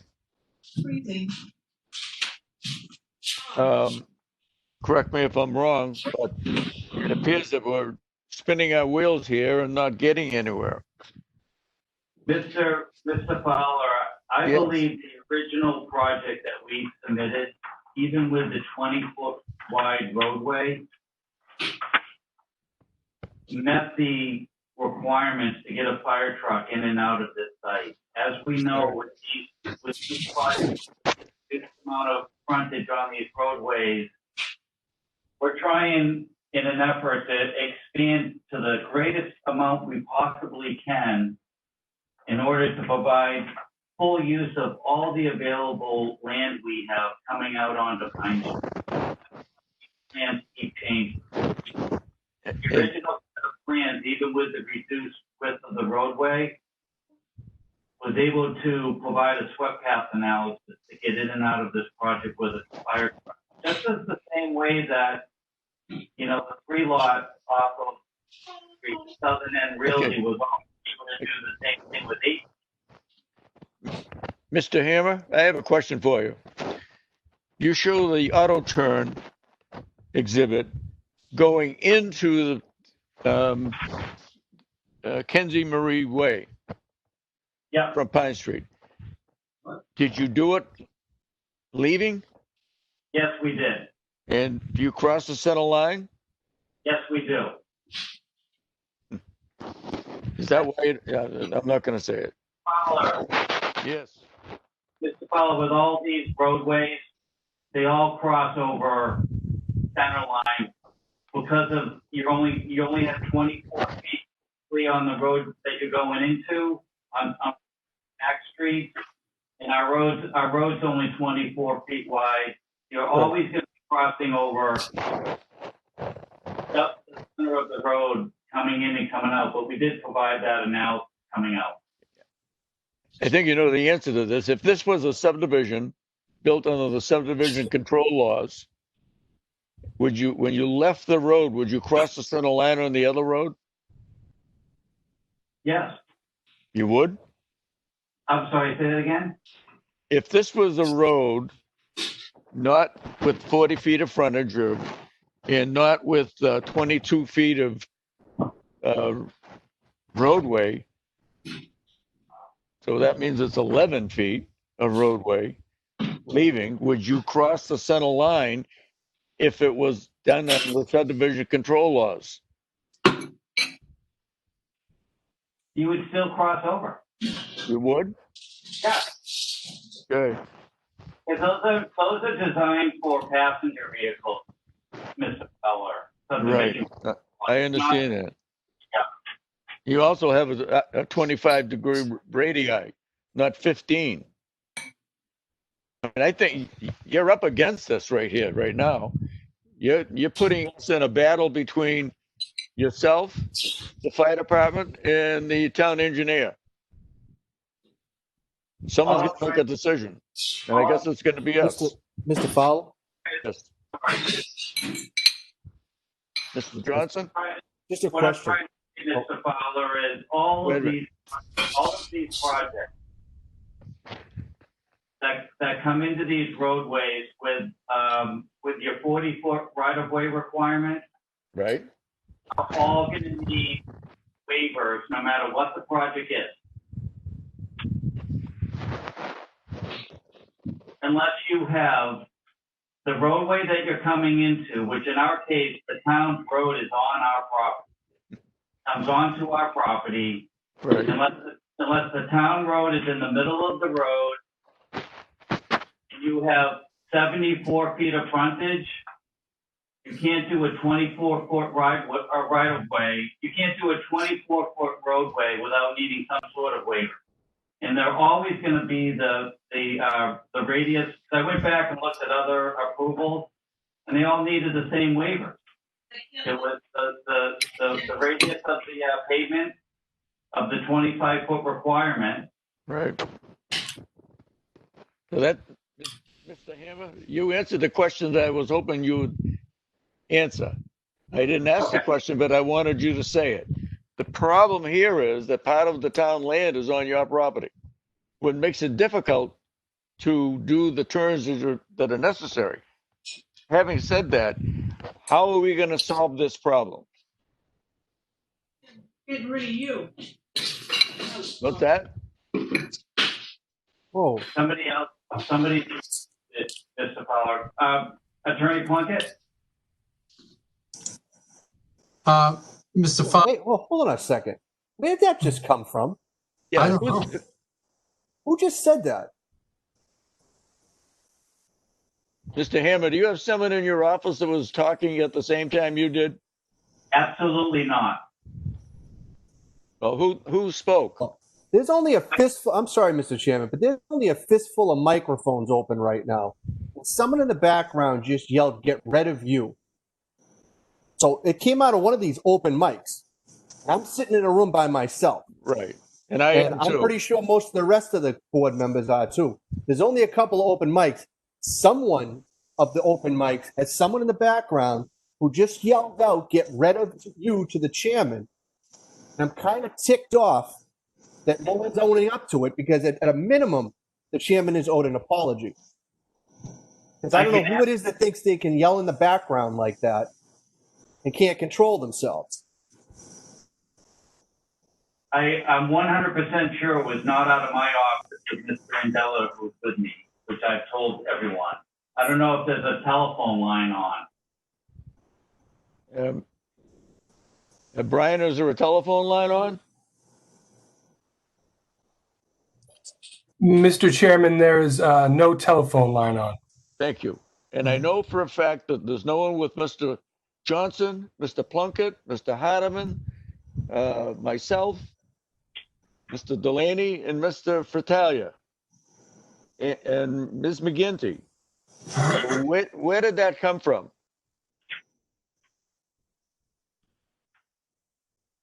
And I'm sure Mr. Sadwick didn't have someone with him either that would say something like that. Or Miss Dawn Caphart. Right, Dawn? Sounds to me like that. I am by myself. Thank you. Mr. Hammer, right now, you're the only one that hasn't been in the room. So I'm going to leave it at that. I'm going to tell you 100% that it was not out of my office, whatever that was. There was a lot of background. Okay, let's start over again. What are we going to do about this? We haven't even, let me just say that. I wanted to say this for the last 15 minutes. We've been beating this to death. And we should have had these answers before. And we have not even heard from Mr. Hopkinson yet. So, having said that, I don't want to go on all night with this. We have 3 other items to discuss. Mr. Chairman? Yes, Mr. Johnson. I mean, I can't possibly envision a way in which this reaches a decision this evening, for one. We haven't even gotten to the fact that in Ms. McGinty's comments, town council's asked us not to close this hearing until they've reviewed the homeowners association agreement. Correct. For one thing. And we already know there's going to be a few weeks between now and our next meeting, because we canceled the one in between. It would seem that, and I understand from the petitioner's point of view, at some point they're just going to ask us to make a decision. They can only do so much. I get that. And if that's the case, then I think maybe when this comes back, just tell us that. Just simply say, this is as far as we can go. You're either going to grant the waivers we requested or you aren't, but we really can't do any more as far as that's concerned. But in the meantime, that would also give them the time to get a final additional sign off from the fire department, I would suspect, as well as being able to get the homeowners association information, hopefully into town council. But I mean, and on top of all of this, and I guess we haven't actually, I don't know if they've actually commented yet, but we're doing this right now with 4 members. I don't know if that's what they wanted or we're willing to ask for a decision anyways, but there are only 4 of us here right now.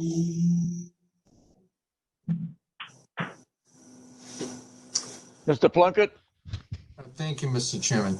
First, just to address the homeowners association, there was a draft, and actually Attorney Zaroulis did make some comments on it. One of the things tonight in terms of the wrap up, we understand from our meeting last Friday, Ms. McGinty and Mr. Sadwick and Mr. Hardiman, that, we would have to get a final from Attorney Zaroulis. One of the issues to clean up tonight was that the homeowners association as submitted was with the roadway being for submission for a public way by the town rather than a private way. And that's, if that's, that's still what we were looking to do, that is being built out with all the changes that have taken place, I think the criteria necessary for its acceptance as a private way would be addressed by all the changes that have taken place in the last few meetings. Relative to the issue of, I guess going back to the generic question, what are we doing here? What do we do? How do we get to a final resolution? Again, the reality is we've got a submission before the planning board with a parcel of land that has frontage that's deemed sufficient to apply for the OSRD subdivision approval. And that's what's been done.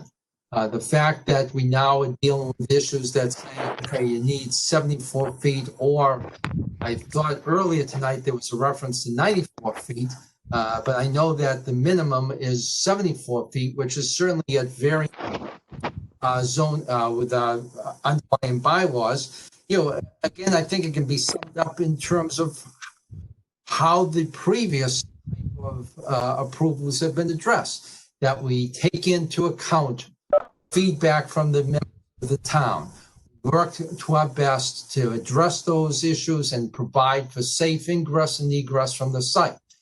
The fact that there's a waiver, I don't see that in and of itself is a negative connotation. The same way as that when the town implemented a number of zoning changes in which the planning board was given discretion. And I remember that the discretion was the idea that, look, you make the zoning bylaws and it's somewhat in a vacuum. You put down what you consider to be ideal conditions in an ideal situation. But the reality is the best project and a proper project is one in which there is a need for discretion to the planning board so that they can exercise their rights to encourage or put forth their ideas as what would be necessary to make a better project. I think that we've gone through that process, that the project as presented to the board tonight, or that what we would consider final form now over these number of meetings, is one in which we've gone through the metamorphosis of original to final, and that the final is one in which we've met issues that have been brought up, and it is something in which it's a project that good project. It will be meet all the concerns best possible way, dealing with the issues that we have here, dealing with the parcel which is allowed to be submitted under our zoning bylaws. So that's what we've done. The process has resulted in we have a good final project. We have some wrap-up issues there that we can address. We'll get the we'd ask the board to if we could get feedback relative to the fact that we're looking to have this as a submittal as a public way, that once it's completed, that it will be a matter of submittal to the town for acceptance as a public way. And that's our original homeowners association that was submitted was based on that criteria. So, I mean, thank you, Mr. Plunkett. Just give me a chance here. In reading Mr. Hardeman's letter of September 11th, 2020, and I'm not saying because they're negative comments, but that's the feeling of the DPW. The DPW does not support this waiver request. 1 time, 2 times, 3 times. There are items here that I think it's on the next page. Bear with me.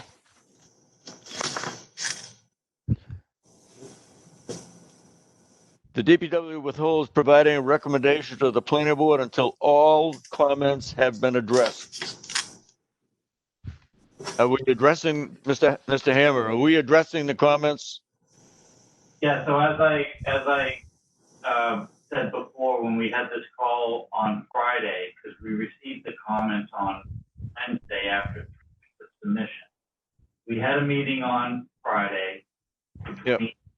We all agreed upon that the crossing the T's and dotting the I's could be conditional on this permit, which were potentially labeling catch basins, expand the detention basin to not have to have depressions on the site that handle stormwater, and also to correct some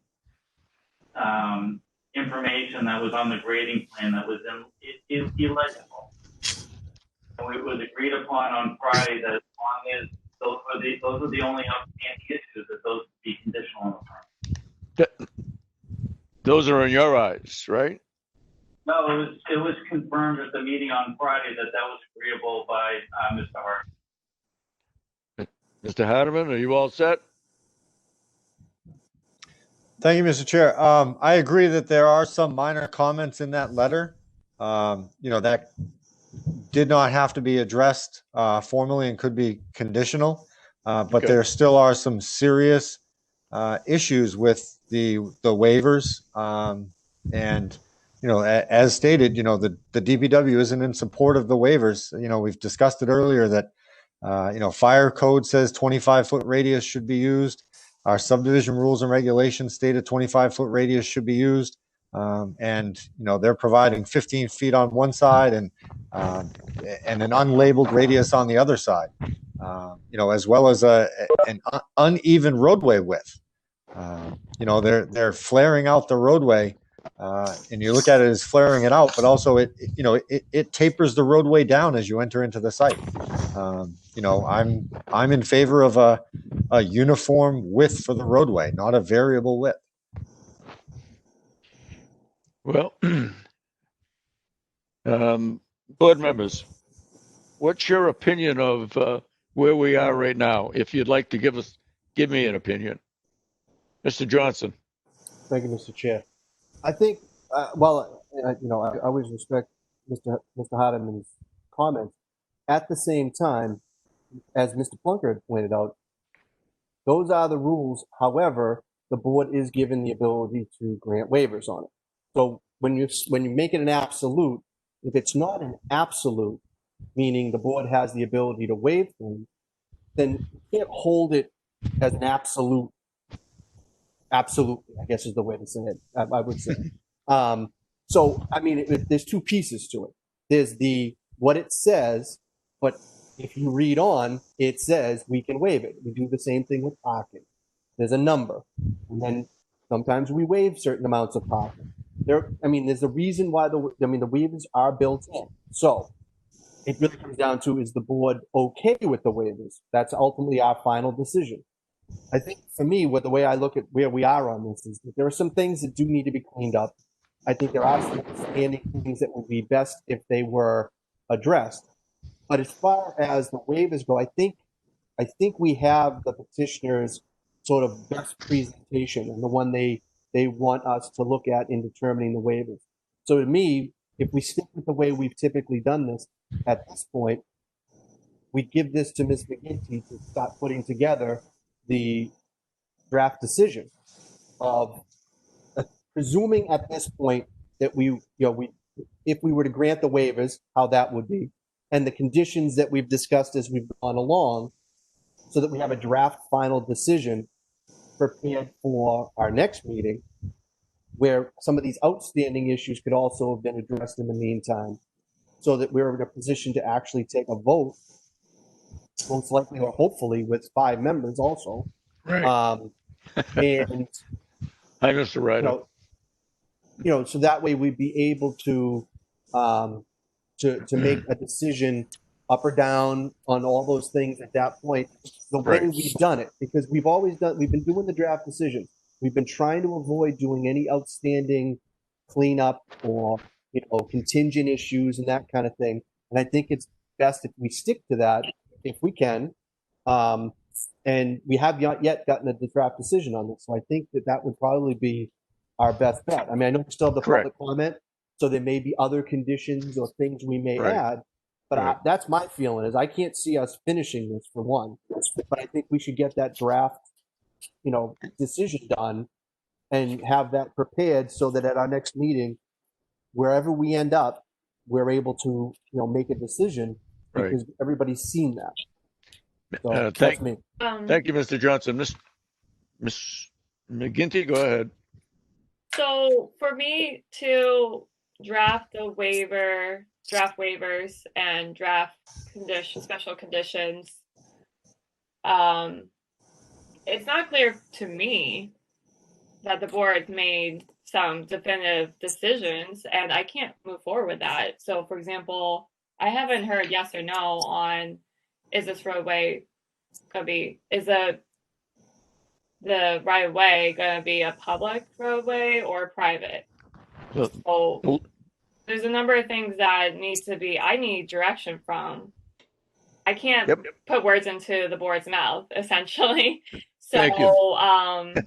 I just wanted to like I'm happy to do either way, but like I can't Yep. move forward until there's very clear direction.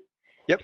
And then also when I do that draft waivers, draft conditions, HOA would be happening, the review process needs to happen at the same time with town council. So there's not a guarantee it'd be by October 5th, but Right. I'm sure, because I can't speak for town council in terms of his schedule. So, Okay. but yeah. Thank you, Ms. McGinty. Just Mr. Ryder, welcome to the meeting. Just to let you know, the meeting of the 21st has been postponed, canceled. Okay. Well, So, thank you very much. First meeting is going to be the 5th. So that gives us Okay. 3 weeks within which, hopefully, to address a lot of these issues. The primary issue right now is the entrance of this road onto Pine Street. Okay. Do you have any comments? Thank you, Mr. Chairman. I was listening to the meeting. So I did bits and pieces of it. Obviously, I will review everything, all the minutes from the meeting, and be prepared for the next meeting. And I do want to apologize to the board for any inconvenience that I caused. No inconvenience. Thank you. Thank you, Mr. Thank you. Ryder. Mr. Fratalia, any comments? I do, Mr. Chairman. Thank you very much. So, Mr. Hammer, a question for you is, you expanded the roadway from 15 to 22, is that correct?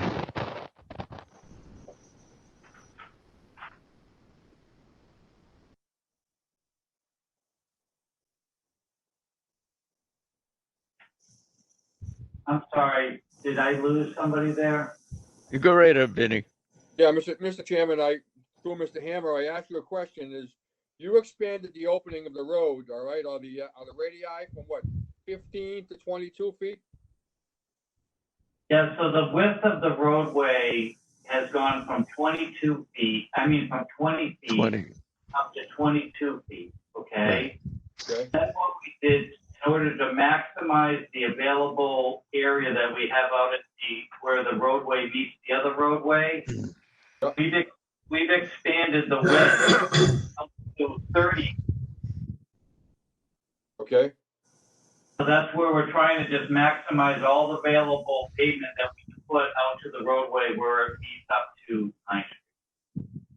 So is it available to make it 25 like required? That's required or not?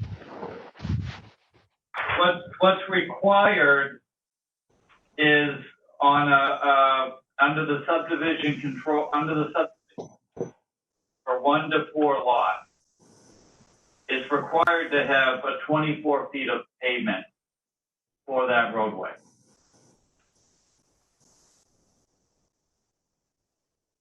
Now, originally we were at 20 feet because when this all started out, we were this, low impact, open space residential development, which is supposed to be maximizing, the available area to put in just what's needed in order to, provide what's needed for these 4 lots. Okay. And then, So I'll put it to you this way. Can you maximize everything and make it so you don't need a waiver for that request?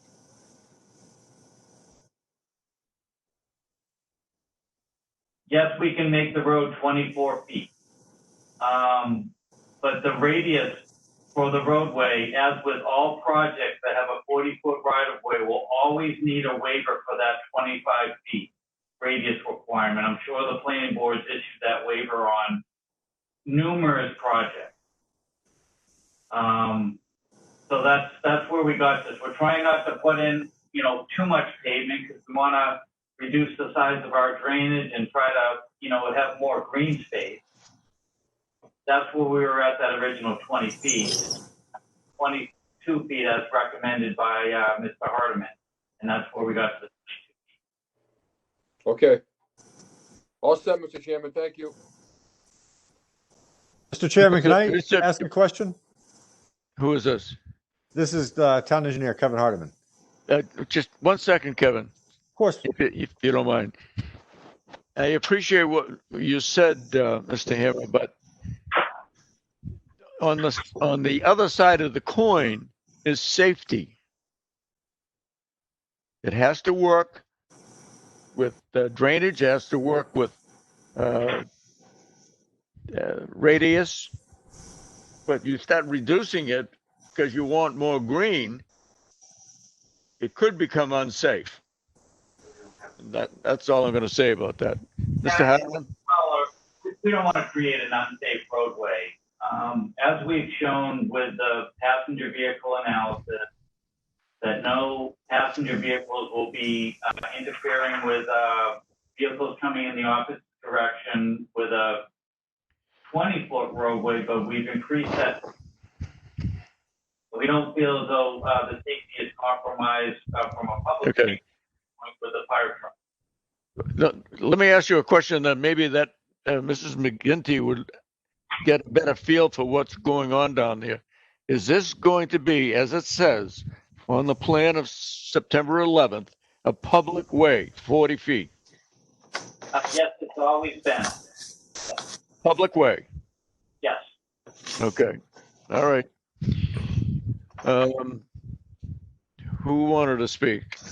I'd like to add, Mr. Fowler, that originally we've included the sidewalk, the raised sidewalk requirement in order to comply with Mr. Hardiman's request, and that we've been doing what I feel is necessary within the development to make this a public road. It's just when we get to that circumstance where for a more narrow roadway, you have more radius available before it crosses over the adjoining property line projection of their lot line. So we're trying to get to a balance, and I think where we're not providing a that time. All right.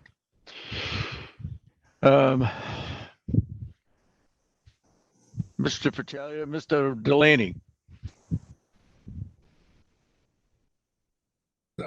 I don't think I can say any more. We've said it all. Can't beat a horse to death. So, the thing is, that's all we're doing, is we're just beating the hell out of a horse. But Mr. Delaney, When the thing comes in appropriately or with the approvals that they're supposed to have, I'll be fine with it. That's all.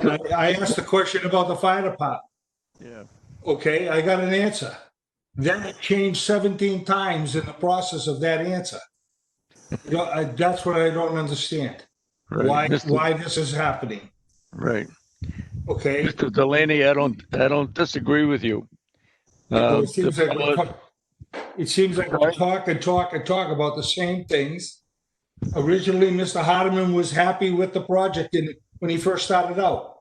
Now he's got 50 different things that he's not happy with. I don't see that written down anywhere here in the paperwork I have.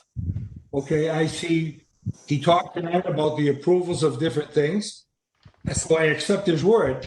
Now we get into the conversation and he's got a bunch of other things that he's not happy with. There's nowhere it's written here, nowhere where we can study it or try to understand it. So when we have the complete package, I think that's when I'll be ready to talk about it. Thank you. Thank you, Mr. Delaney. I put the letter down. Oh, the letter where Mr. Hardiman demonstrates his displeasure is the letter of September 11th, 2020. But having said that, let's move on. Any board members have anything further to say on this before we open it up to the public? Hearing none. No. Brian, do we have anyone on the call on the phone? Not yet, Mr. Chairman. There is about a minute delay, but I do expect we'll have a caller. Okay, thank you. We'll wait a minute. Mr. Chair, this is Kevin Hardiman. In the meantime, can I just ask for some clarification on the plan? Sure. So the applicant has talked about a 22-foot wide roadway, but on sheet 7 of 7, there's a typical crown roadway cross section that shows 24 feet of pavement. Just wondering if the applicant could clarify, why they're talking about 22 feet when the plan shows 24, which that's the plan that we had reviewed with a 24-foot wide road. That's why we didn't comment on that. Right. Mr. Hammer?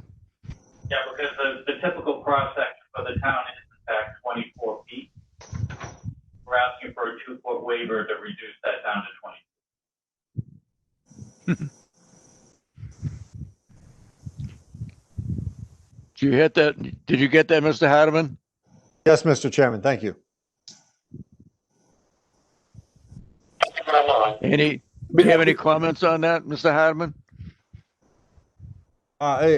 Again, it really gets back to, compounding of waivers, asking for waivers for, multiple waivers for geometry just impacts the safety of the roadway. Okay, thank you.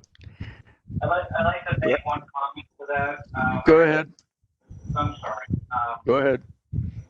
I don't want to beat a dead horse here either.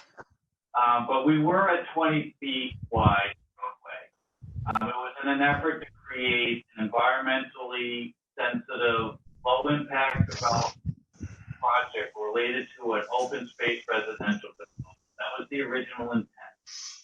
And we were at 20 feet. Mr. Hardiman requested that we go to 22 feet, and we did that. That's why we're at 22 feet. So I just wanted to make that clear.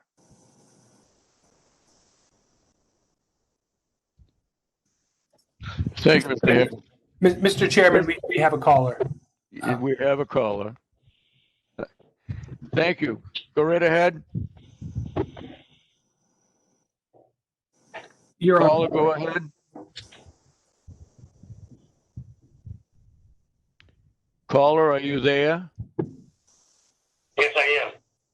Well, go ahead. Please state your name and address for the record. Who am I talking to? Hello? Hello? Can you see me? Can you see the rest of the board? Can I? Yes. There's a time delay. I can't see. I can't relate the voice to the board. What's going on? This is Robert Fowler. I'm chairman of the planning board. Who am I speaking to? Dave Hawkins, 171 Pine Street. Go ahead. You have the floor. I can't do both. Okay. Yes, an outstanding problem that you haven't discussed tonight is the rain garden overflowing into my property. Why hasn't that been redesigned to omit the problems coming over into my property with the water?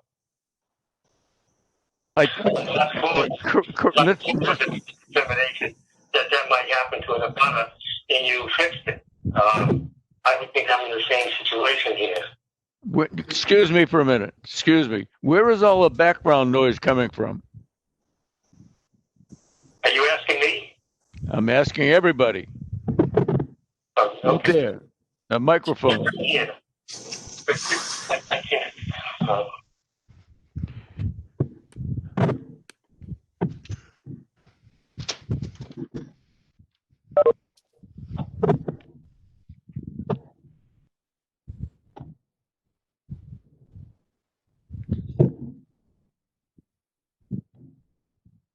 If I can hear it, everybody else should hear it except the person that's doing it. Mr. Fowler, I believe everybody's muted. It's got to be coming from the caller. Well, I was trying to get him to realize that.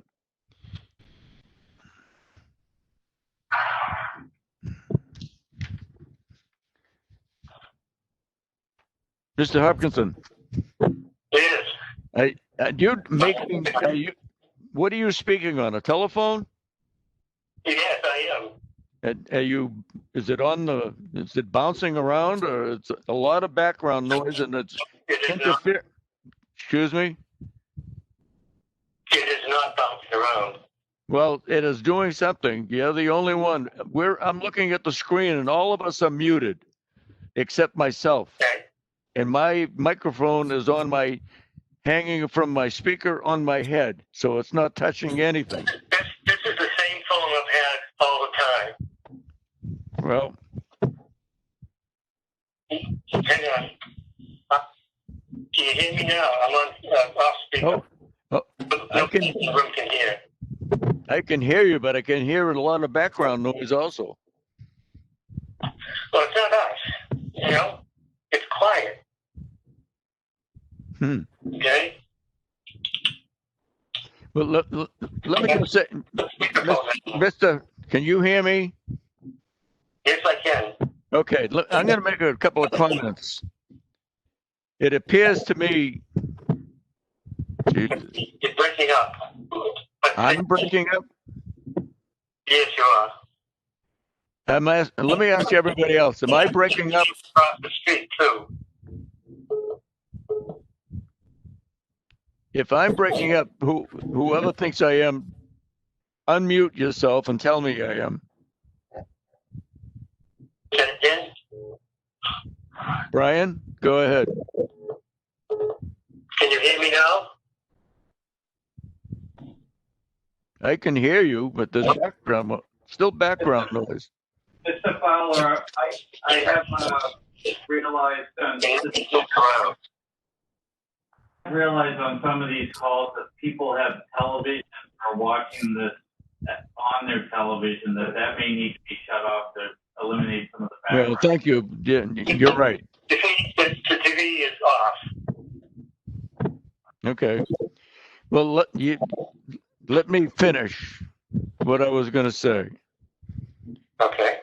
It appears to me that we have a problem with your thoughts about the property, your property, and you think that the engineering that has been done by the petitioner and by the town, working in conjunction with one another, is going to cause your lot to be flooded.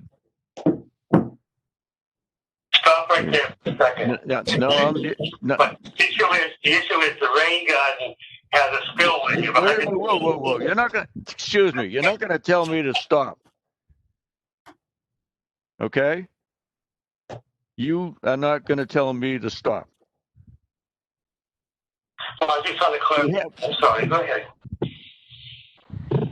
We have a matter of an opinion difference. You have an opinion that is maybe not founded by engineering degrees. Boy, we must have a raccoon living in someone's house or something. But I don't believe we're going to get very far based on the letter I read from you and the questions you had. Everything was a question.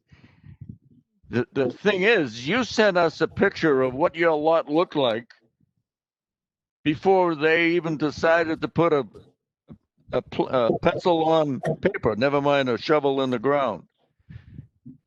People swimming in your backyard and kayaking or canoeing in your backyard. No one else caused that. These people didn't cause that. And you have a feeling it's going to get worse?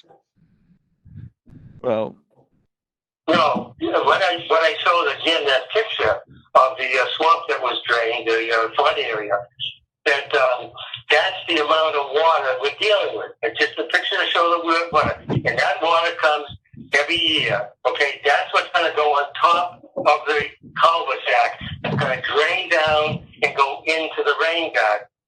Now, the problem I have here is the law in the book saying they can't distribute water onto my property. legally, and the rain garden spillway is onto my property. You can. It shows it clearly going through a wick garden that is dammed up by the cul-de-sac, which is basically on my property line, which I feel when it gets backed up with the leaves that actually did the floodplain, according to your engineer, the developer's engineer, it's going to back up in my property. But legally, it's not with the rain gardens that Mr. Ryder talked about, that you can't do it. I got the law in front of me. You can't do it. It's prohibited. Now, in lot 4, you have a situation where it might happen to a neighbor, and you corrected it because you knew the laws. Now, if you look at sketch 3 on what the packet I sent you people, now, because the rain garden is still within 130 feet, I think, Mr. Hopkinson? Excuse me. Mr. Hopkinson. Mr. Hopkinson, can you hear me? The engineer I'm using is Can you hear me? the engineer that the developer has. I guess you can. Yeah, Brian, Yes, Mr. Chairman. this is getting horrible. I'm sure you can hear it also. And he's not answering me, so we're not getting anywhere. Mr. Chairman, he can hear you. He's just choosing to speak. I understand that. I can't hear everybody. You know, I didn't realize that you were interrupting me. I think that if I knew. I wasn't, Mr. Chairman, yes. Mr. Fowler, Jim, thank you. You know, as a member of the board, also as a resident in the town, I understand Mr. Hopkinson's concerns here. I really think we need to speak to Mr. Chadwick and find out what the ability is for us to get back in person. This, you know, a development of this type and a development of any type that is impacting any resident in town, I think they should have the ability to come in whatever means possible to get in here and be heard clearly, decisively, be able to state their case, not have grumblings around whether it's, you know, on his side or on the town side. I know there's been a lot of issues with it. And I think we owe the residents of this town, as the board, planning board, in making any determination, we need to make sure that these residents are being clearly heard. And obviously, we're having some sort of issues. And I wouldn't want us not to listen to any resident on any single project, not this project particularly, nothing about this one particular project. However, I know as a resident, if I had a development going next to my property and I had concerns, I would want to be able to be heard clearly. And I don't think that's happening. And I don't think it's any of the board's problem. I know this is a difficult time, but I think we need to look at and speak to Mr. Sadwick and see how we can get back in session. Whether it's 6 feet apart, there are making amendments that we can go 6 feet apart. We can work within the room, put somebody behind plexiglass if that is the case. But I think we owe it to the residents of the town that we work towards getting back in having meetings. I don't think it's fair to you, Mr. Chairman. It's difficult, very difficult. Eric, thank you very much. I think what you said very eloquently is what we all feel. Mr. Sadwick.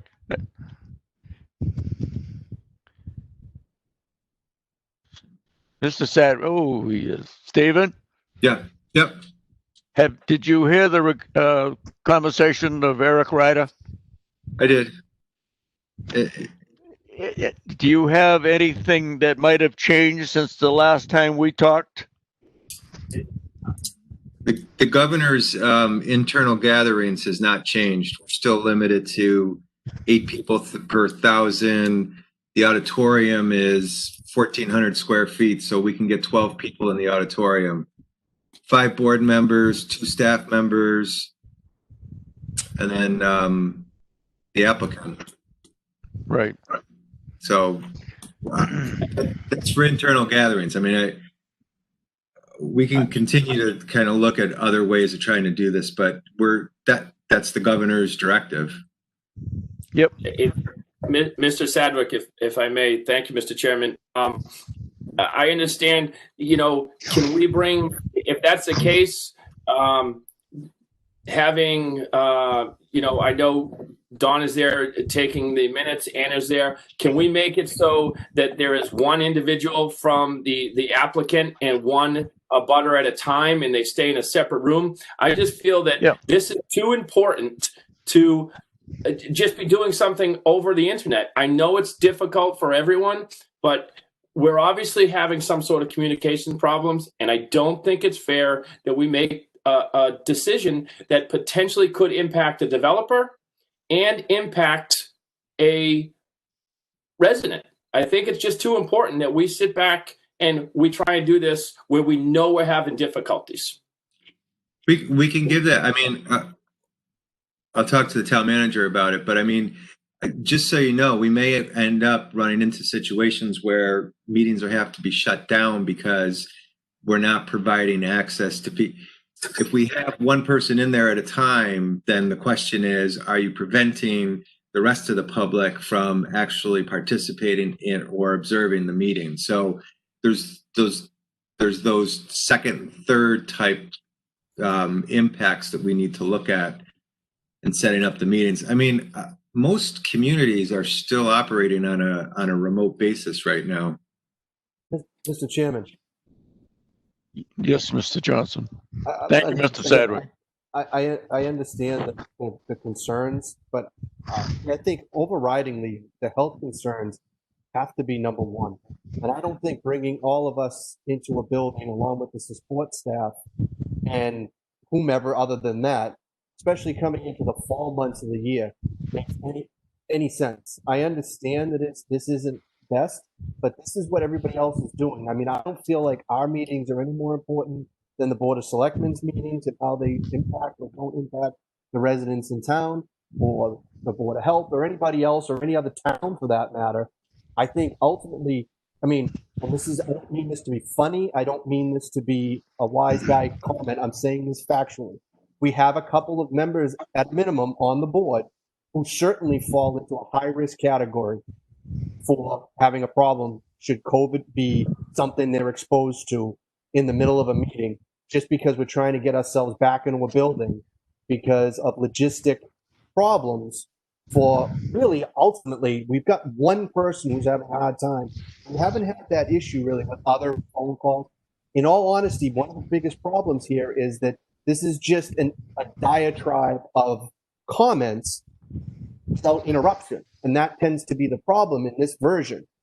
Most of the rest of these meetings, we've been doing these for months, have gone without much problem, with some technical issues, of course, because everybody's remote. It happens. But I think for everybody, the health and safety has to come first before we start trying to put people in a room, just so that, we're trying to eliminate any possibility of this technical issue. I don't think we live in a time right now where that's number one option or the number one concern. Mr. Johnson, I agree with you wholeheartedly. Mr. Sadwick and I spent about an hour one day, not face to face, on the phone, and we discussed every single aspect of how we could make this better. Was I happy with it? No, but the numbers don't lie. So I'll leave it at that. Mr. Hammer, you've been waving your hand back there. Yeah, time to time we run into situations where members of the public have some sort of ability to not be able to present themselves the way that it makes it productive for everybody. Is there a way for us to create an environment for Mr. Hopkins to be in front of a computer with a setup so that he can be clearly heard, that we can accommodate him with that? Well, you know, Mr. Hammer, it seems kind of strange or funny that as soon as we went looking for Mr. Sadwick, the noise went away. So the question, I don't know. I mean, where was the noise coming from? I can only think of one, a bad phone. Yeah, So that's where, right. that's right. Thank you, Mr. Hammer. I don't know. Steve, did you hear that question? Yeah. Could that be done in the town hall or somewhere where he would not be with someone else? Let's say this. Could he be with Brian or Jason in the next room and have a monitor and a keyboard or whatever he wants to use or a microphone? Because I'm not sure that they're operating out of town hall though. you know, you're right. As soon as I said that, I thought about the background. Yeah. And obviously he can't be there by himself. I don't know. I don't believe he can see us. I don't believe he has the means and to communicate with us. Are you still there, Mr. Hopkinson? Oh, there it goes again. Forget it. you, Mr. Hopkinson. Mr. Hopkinson. Yeah. When I called you, you came on and the noise came back. Okay. So why is that happening? I got a phone. It's what is this? An LG. I have no idea. There's nothing's happening here. It's difficult to pick you and talk to you. Basically, if I'm quiet and you're talking, and I can hear you say, "David, come in." What can I say? This is it. This is me. I'm at another person's house to look at the TV, and they're YouTube. It's on YouTube. I'm not connecting myself, and I'm out of town anyhow. And this is as good as it gets for me. You want to try another phone? Are you in Tewksbury? Yes, I am. What do you mean, do I want to try another phone? Okay, hang on.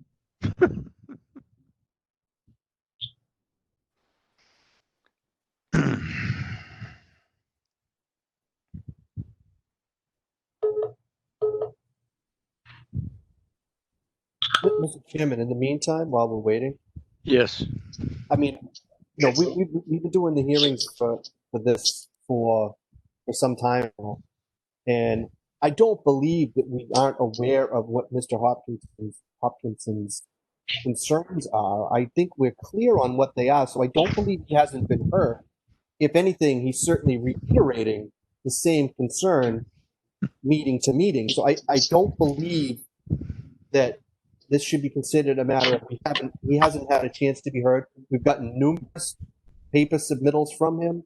We have heard from him over the phone several times. I think we're aware of what the concerns are. I think that at this point we just have a disagreement over the engineering that's been presented to us and his view of the engineering.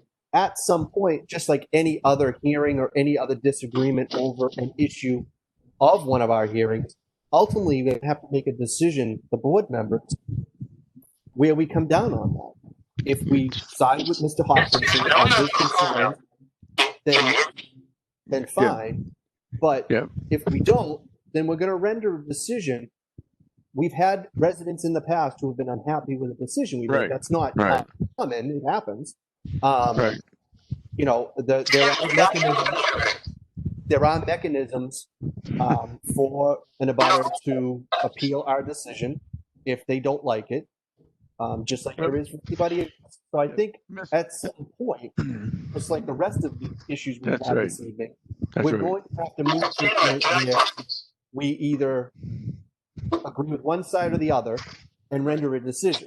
I really do not believe that we haven't heard from the abutter. I believe we definitely have, because I don't believe we're getting new comments. We're getting the same comments. No. He doesn't like how some of the board members have maybe disagreed. I just don't see, that we haven't, given the opportunity.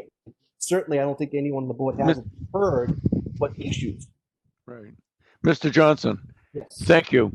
I don't disagree with you. Can I speak? I've got a new phone. Can I speak? You've had Mr. Hopkinson. You've had ample time to speak. No, I haven't even got to first base. And letters, and that's enough. I think, Mr. Hopkinson, can you hear me? Yes, I can. That phone is horrible. I don't have a phone. But I said my phone. I got a new phone. It's like I'm looking at a different phone now to try to clarify. Mr. Hopkinson, the house line that you're in may be lacking in performance, because right now it's a handheld. It's a cell phone. Mr. Hopkinson, did you ever have a conversation with anybody without interrupting? I'm just trying to convey what I'm trying to expect. I just got a board member saying that I've had plenty of time to speak, and I haven't had any time to speak.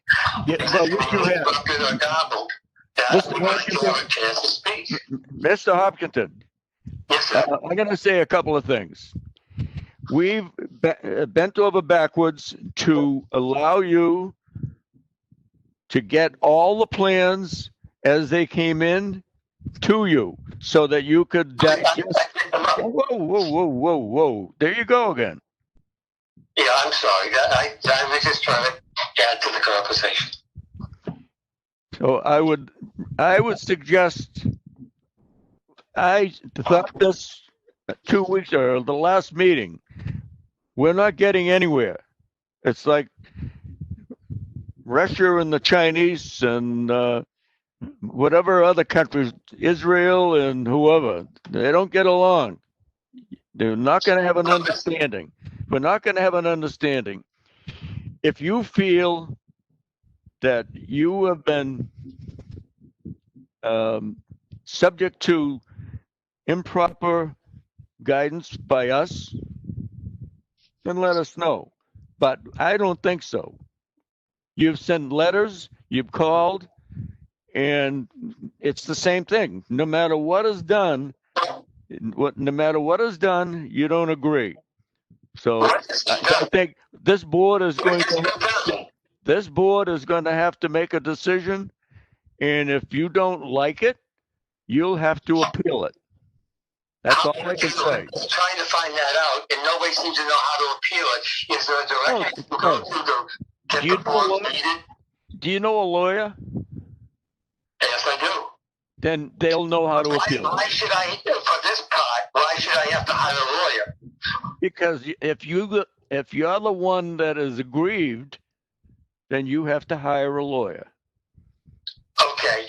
Before I hire a lawyer, can I just say a few words? Because I'm trying to get a reaction from the board, because I don't know what's going on half the time. You said I've had ample time to speak and things like that, and I feel I haven't. The simple thing is there's a law saying a developer can't discard water onto another person's property. On lot 4, you rectified that so it wouldn't go on somebody else's property. But on my property, it's set up. Now you talk about engineering. The engineer, the first meeting and the second meeting, admitted that the water's going to go onto my property. That's illegal. And I'm just asking the board, why can't they wrap their arms around that? Well, if you feel that you've been aggrieved by someone else's actions, I mean, you use the same words all the time. I've read all your letters. How do you feel? What they're doing is illegal. They're trespassing. This and that.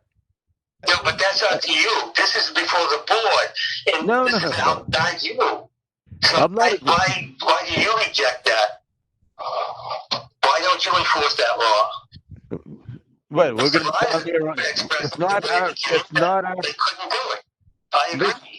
Mr. Hopkinson, if someone is doing something to aggrieve you, then you have the right to protect yourself, protect your property. It's not up to this board to protect your property, except an Except engineer. above the design, it certainly is. When you have a rain garden that's going to No. You, the law, you pretend not to even see it. Mr. Hopkinson, you're going to have 30 seconds, and then we're done with you for tonight. Thank you All for right. the 30 seconds. I wish each member would look at the sketches that I've got. And what is your view on this? I mean, each member should have a chance to speak to his viewpoint on this. For example, the rain garden has a spillway of 133 feet. If it spills off to his Pine Street, you've got another situation of spilling water into my property. This is design. This is what they're doing. It's their engineering. And in the front, if it spills out in the front, it goes into the pocket. Mr. Hopkinson, again, you interrupted. What I was going to say to you, this planning board has to rely on the engineers hired by the town, whether they be consultants or employees of the town. If they say they feel, there you go again. Mr. Hopkinson, I'm done. Brian, he's done. Thank you. Board members. Eric, how are you? Thank you, Mr. Chairman. I know it's not the manner in which any of us would like to convene a meeting, but there are some people who just don't want to listen. So, board members, we have 3 weeks within which to try to put this together. Engineers have got to work to dot the I's, cross the T's, as you said before. Mrs. McGinty, if you need anything so you can make sure the conditions are drafted correctly, just ask, and we'll try to get it for you. Are you there?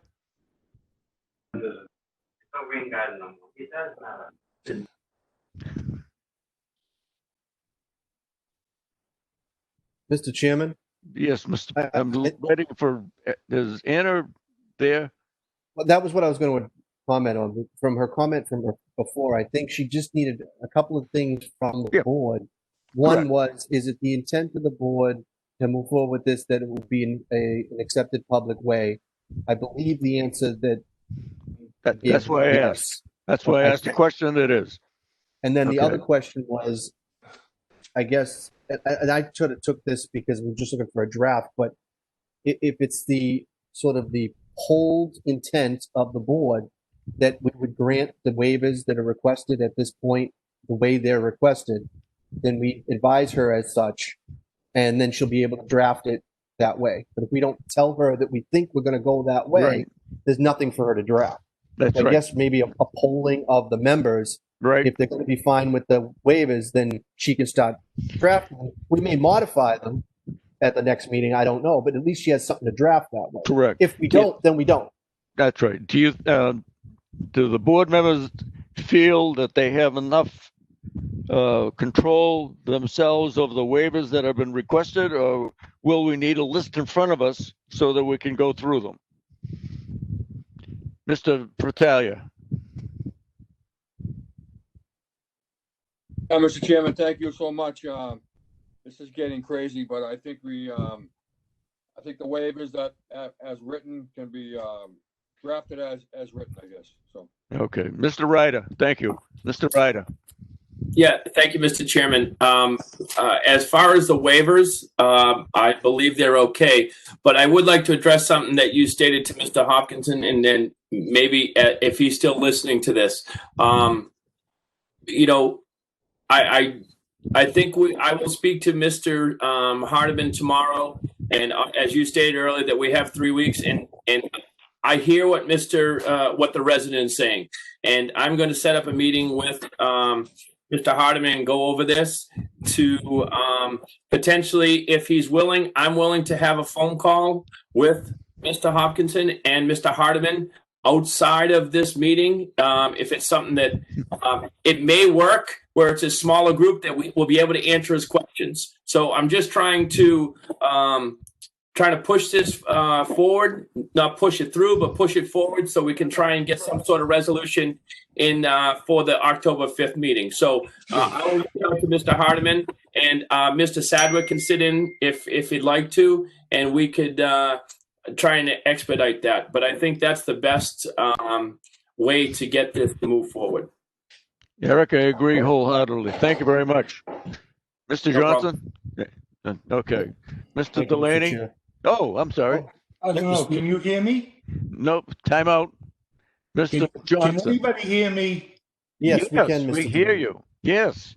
Okay, well, when you were having the conversation with him, the problem he's having is he's asking the same question over and over. He's not hearing our answers. So, you know, it's futile. He can't operate with just a telephone to one of these meetings. It's impossible. Right. You know, the thing is, we have had Mr. Hammer, Mr. Plunkett explain this rain garden to him at least 15 times. And he's still not willing to accept the answer he's getting.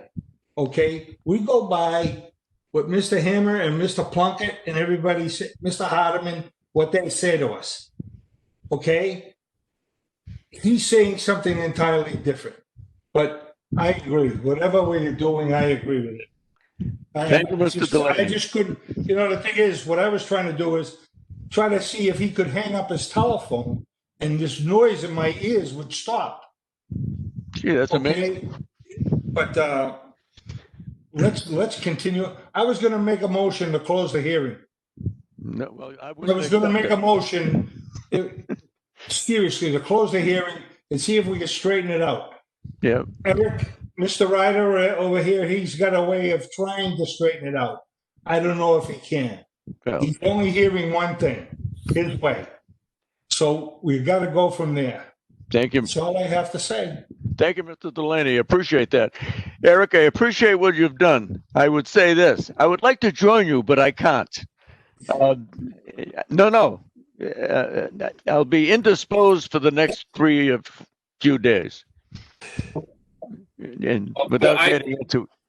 I can follow up with an email to the board after. Yep. Okay. If anybody else wants to be part of this, any board member, I like the idea of Mr. Sedgwick being there, and obviously Mr. Hardiman. Then if that's the case, go to it. Okay. And I'll say this, good luck. Mr. Chairman? Mr. Chairman, we can have more than 2 board members because then it'll become a public That's meeting. right. Oh, Okay. you mean the I number just want 3? to- The number 3? Yes, yeah, I got you. Yeah. Thank you, Eric. Mr. Johnson. Mr. Fowler, Mr. Chairman, sorry. I don't know how that really works, but it would be my suggestion then that the board, I don't know if we can do that, but basically vote that Mr. Ryder, or make a motion that Mr. Ryder represent the board and have a small group meeting with Mr. Hopkinson, along with the town assistant town manager, if possible, as well as the town engineer, as possible, to try to discuss the issues that remain outstanding for the abutter, and report back to the board at our next meeting. I suppose you could report in advance. We just can't discuss it until the next meeting, but we asked Mr. Ryder to do that for the board and on the board's behalf. Very good. Mr. Ryder, would you be willing to do that? Absolutely. Yes, Mr. Chairman. Okay. Do we have a motion on that? You do, Mr. Chairman. Do we have a second? I'll second. All right. On the motion, all in favor, say aye. Aye. Mr. Fratalia. Aye. Mr. Johnson. Aye.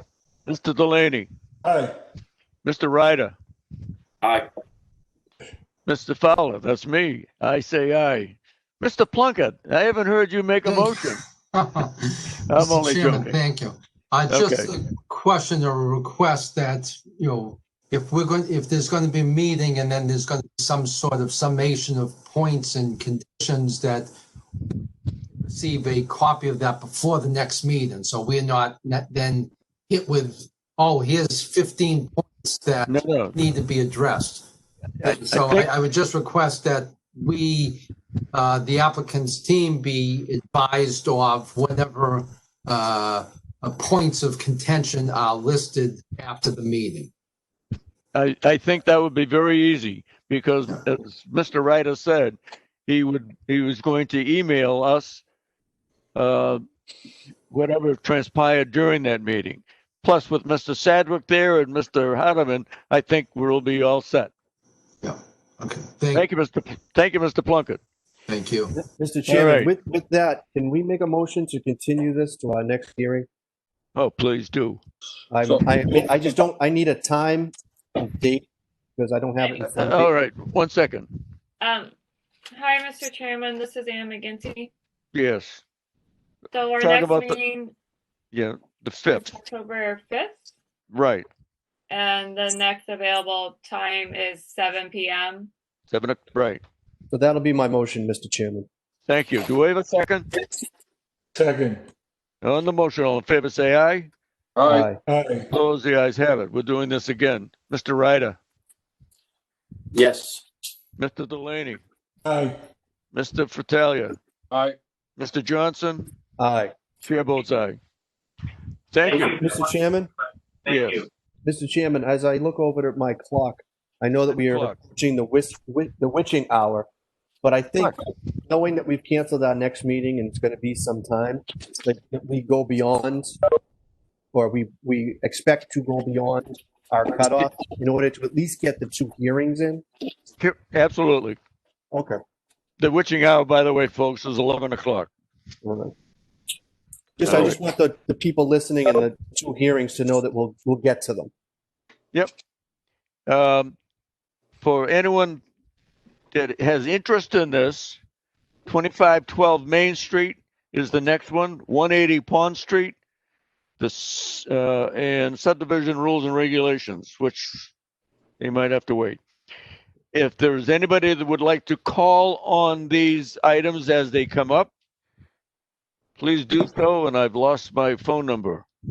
Oh, boy. 978-771-0819.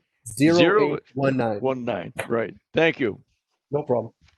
I have a 6-foot table here, and I get more stuff on it than. Thank you. Do we have the petitioners for 2512 Main Street?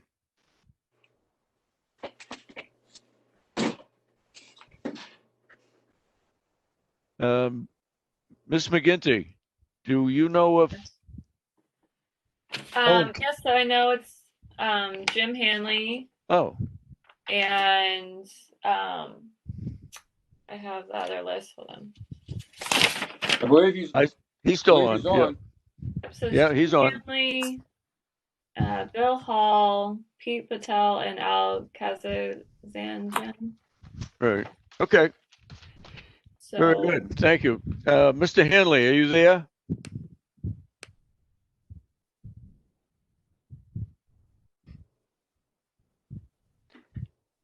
James Hanley.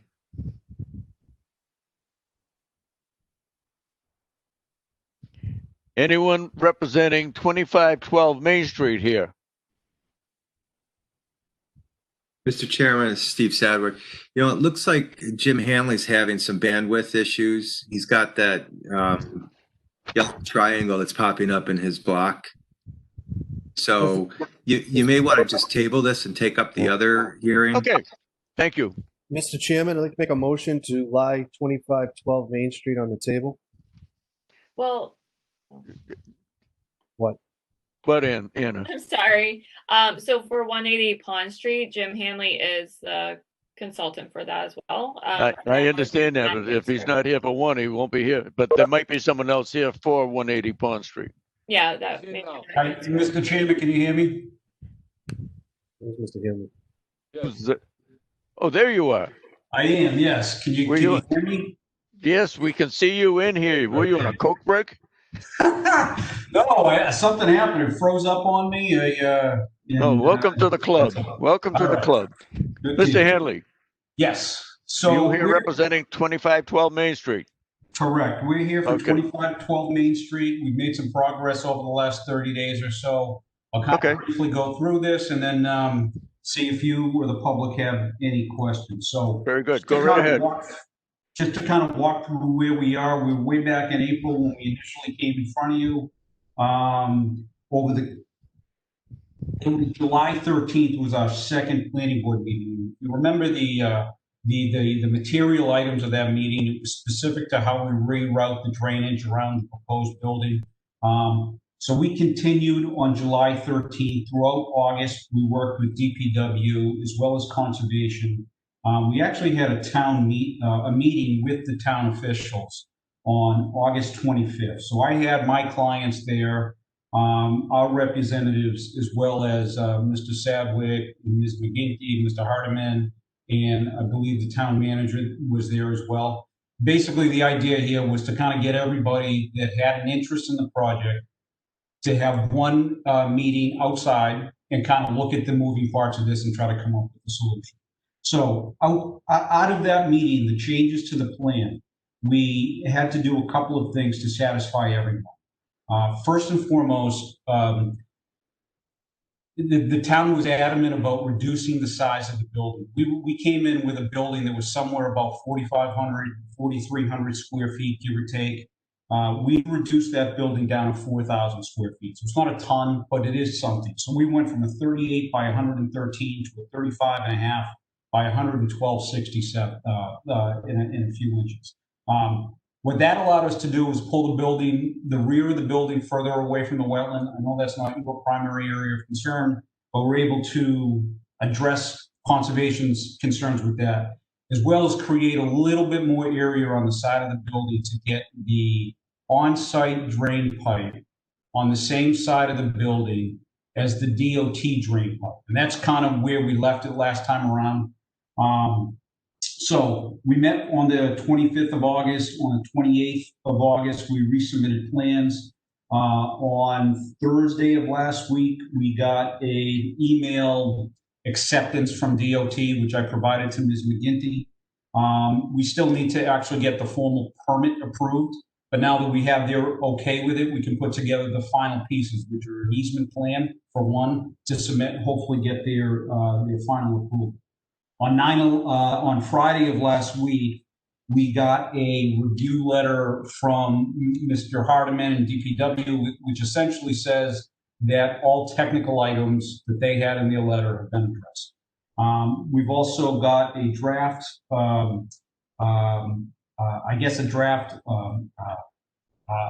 waivers and conditions from Ms. McGinty. We've reviewed that. We don't have any issues with that whatsoever. And to make it even better, we got a letter from Conservation earlier today, which basically just kind of itemized what their conditions would be. None of this stuff we have any issues with. So hopefully, I'm hoping we're here in front of you tonight so that you guys can take a look at everything that we've done and hopefully agree that we've done what we can do and close the hearing and give an approval. Now, there was two items that came up at the last meeting, and I just kind of want to address those. So someone, and I forget who it was, asked specifically about signage for the project. This has evolved quite a bit, and as we move toward this meeting tonight, the applicant really wasn't comfortable 3 weeks ago trying to invest in a sign package. We didn't know if we had a project, right? So I believe one of the conditions in Ms. McGinty's draft is that if the special permit if the sign package we have requires a special permit, we come back to you. And certainly, obviously, we need to do that. And then if you wanted us to just come back, even if it didn't, we'd certainly be willing to do that as well. And then the other item was snow storage. So snow storage is tricky, right? We try to provide the area that makes sense is available from an operations perspective and also kind of a landscaping perspective. So we tried to max that area out. It hasn't changed. It's all the way down to the left-hand side of the parking lot. The caveat that we have is we do have an operations plan as part of our conservation filing. And basically that says that if that area is exceeded, we don't have enough room to store snow, that will take it off site. So I think that was also a condition in the draft. And again, we're good with that. So I believe that's kind of the, mile high view of where we stand. I think we've addressed all the details, and if you have any questions, I'll try to answer.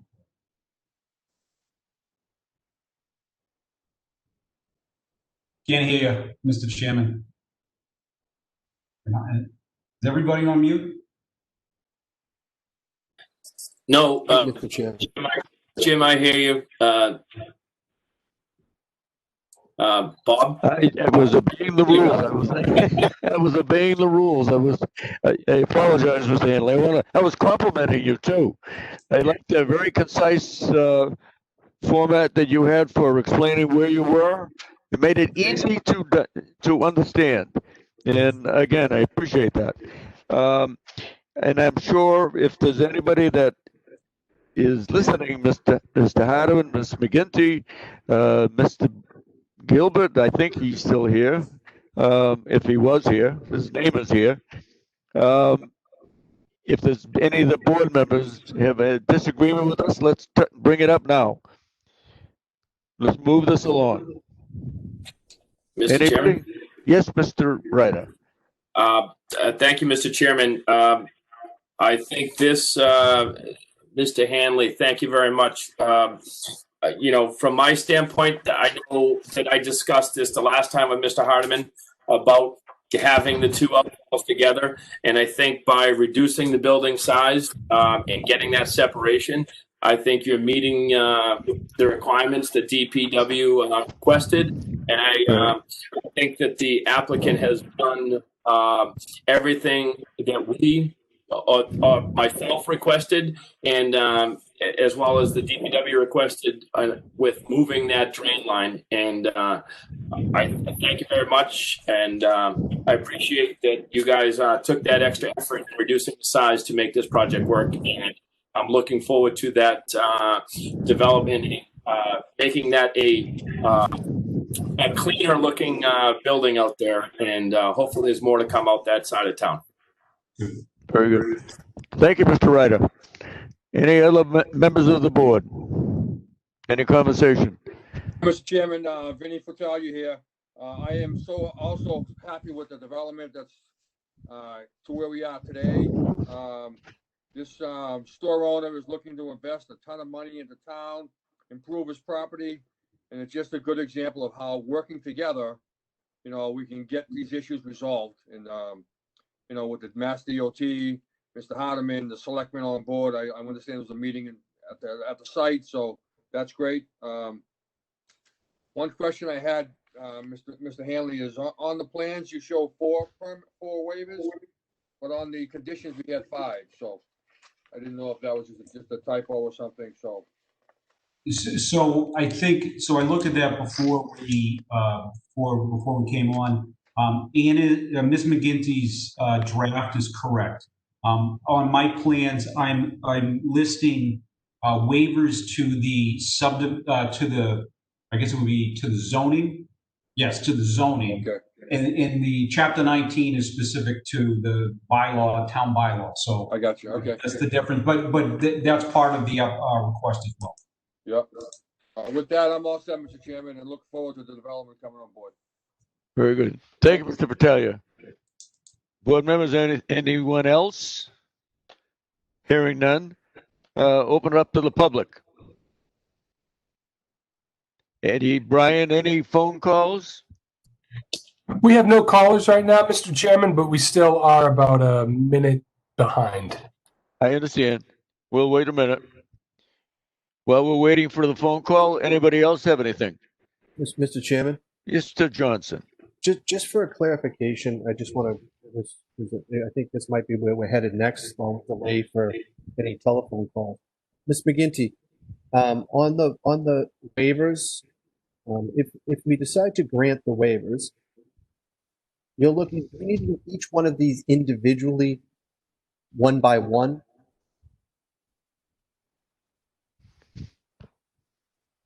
Hi, so this is McGinty. So whoever is making the motion, can read out their motion for each waiver, for example, and state the fact of findings. So the reason why, Right. for example, the land disturbance permit isn't required. So in our bylaw, it requires the applicant to state why are they requesting this waiver. And it also requires the board to just say, why do they think we should be allowing this waiver? Right. So it can be just a simple explanation of why are you allowing Yep. the waiver. So it doesn't have to be anything fancy, but just something for the record, basically. Henry, you all set with that? Yeah, yes, I'm okay with that. Okay. Ms. McGinty, Okay. anything else on that? So the second part is for so that's for the waivers in particular. You don't need to do that for the special conditions, as far as I'm aware. Right. And then if you are voting on this as for the whole application, the site plan special permit, you would need to list the specific reasons for the 6 criteria that I list in that memo. Right. So, for example, the first one is the social, economic, and community needs, which are served by the proposal. So that Right. the board approved it because it is it's Right. But so yeah. and that can be as simple, a very simple explanation as well, but it's just for the record. I think I got it. And I have a copy of both of those drafts, so I can. Okay. But would we be able to do that now without all the information before us? We have it. I provided all the information. We did provide a request for waivers with the initial application. I can share my screen and show that to you. Okay. Okay, let's try this. All right, Mr. Johnson? Yeah, we have the draft waivers and we have the draft conditions provided from Ms. McGinty. We don't have, do we need the reasons for the waivers from Mr. Hanley? So I've already received those in the prior submittals. So I don't necessarily need those. I don't think I need it because I like stated out right now because I already have it in the file. Okay, I was unaware of that. I already reviewed that. Okay. And I reviewed it with sufficient time. So All right. don't believe I need that stated again right now. Okay. Because already was in the minutes prior. Good. Good. So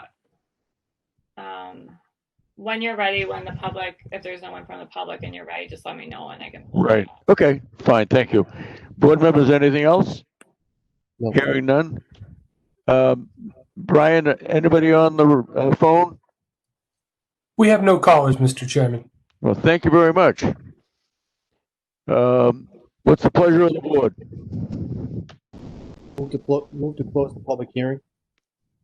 Do we have a second? Second. On the motion, all in favor, say aye. Aye. Opposed? The ayes have it. Mr. Ryder. Aye.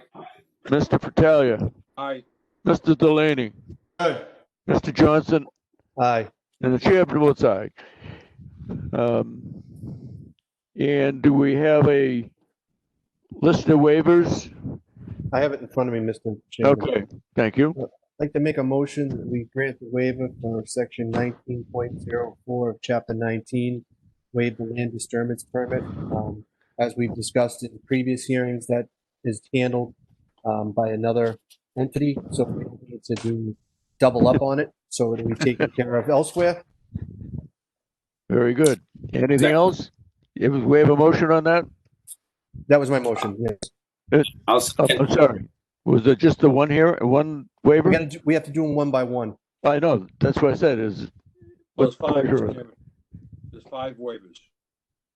5 waivers. So, on waiver number 1, Do we have a motion? Yeah, that was Yeah. Motion was made. Do we have a second? Second. On the motion, all in favor, say aye. Aye. Opposed, the ayes have it. Mr. Ryder, Aye. Mr. Fratalia, Aye. Mr. Johnson, Aye. Mr. Delaney. Aye. Chair votes aye. Mr. Johnson. Make a motion to grant the waiver for section 5130 as required in Appendix C, waive the requirement of 20 parking spaces to allow 17 parking spaces. After reviewing the plans and after discussions with the pertinent parties, that the space using 17 parking spaces would be sufficient for the needs of the property, and that will be a reasoning for granting the permit. I mean, the waiver. Very good. Very good. I got that, Mr. Chairman. You have a motion on that? That's your motion?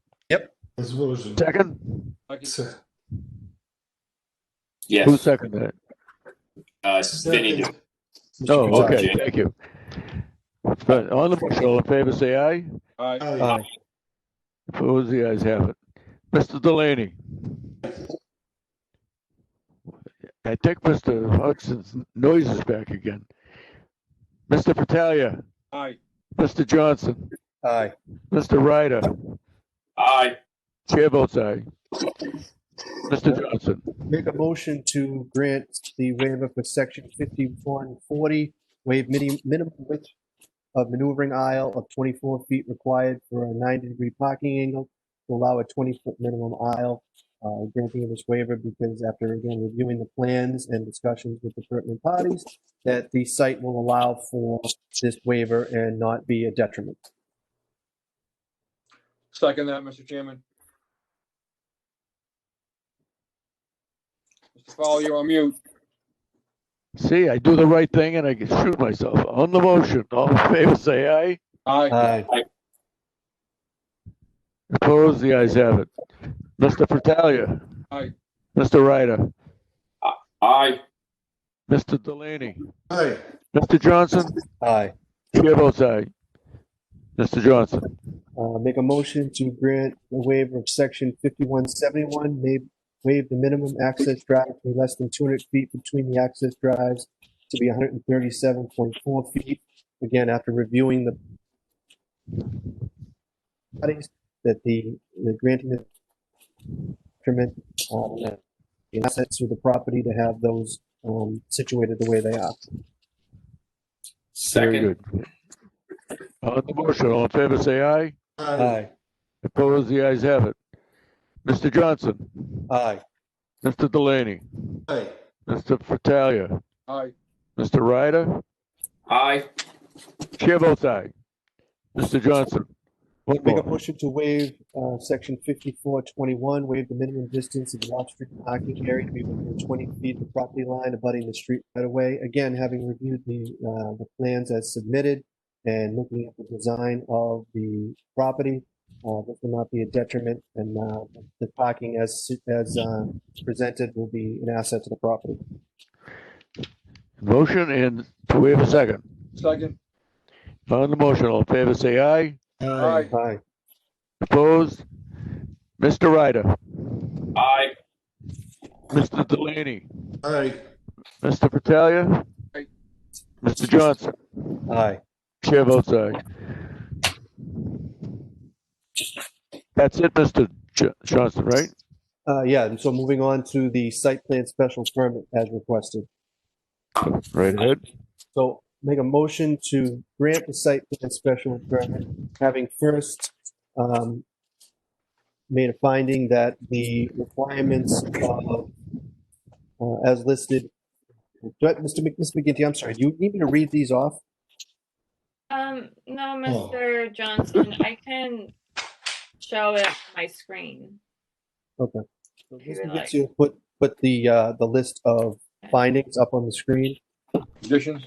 But having, as demonstrated during the public hearing, the board finds that once those are up, numbers 1 through 6 have all been met by the property and the proposed use as presented to the board.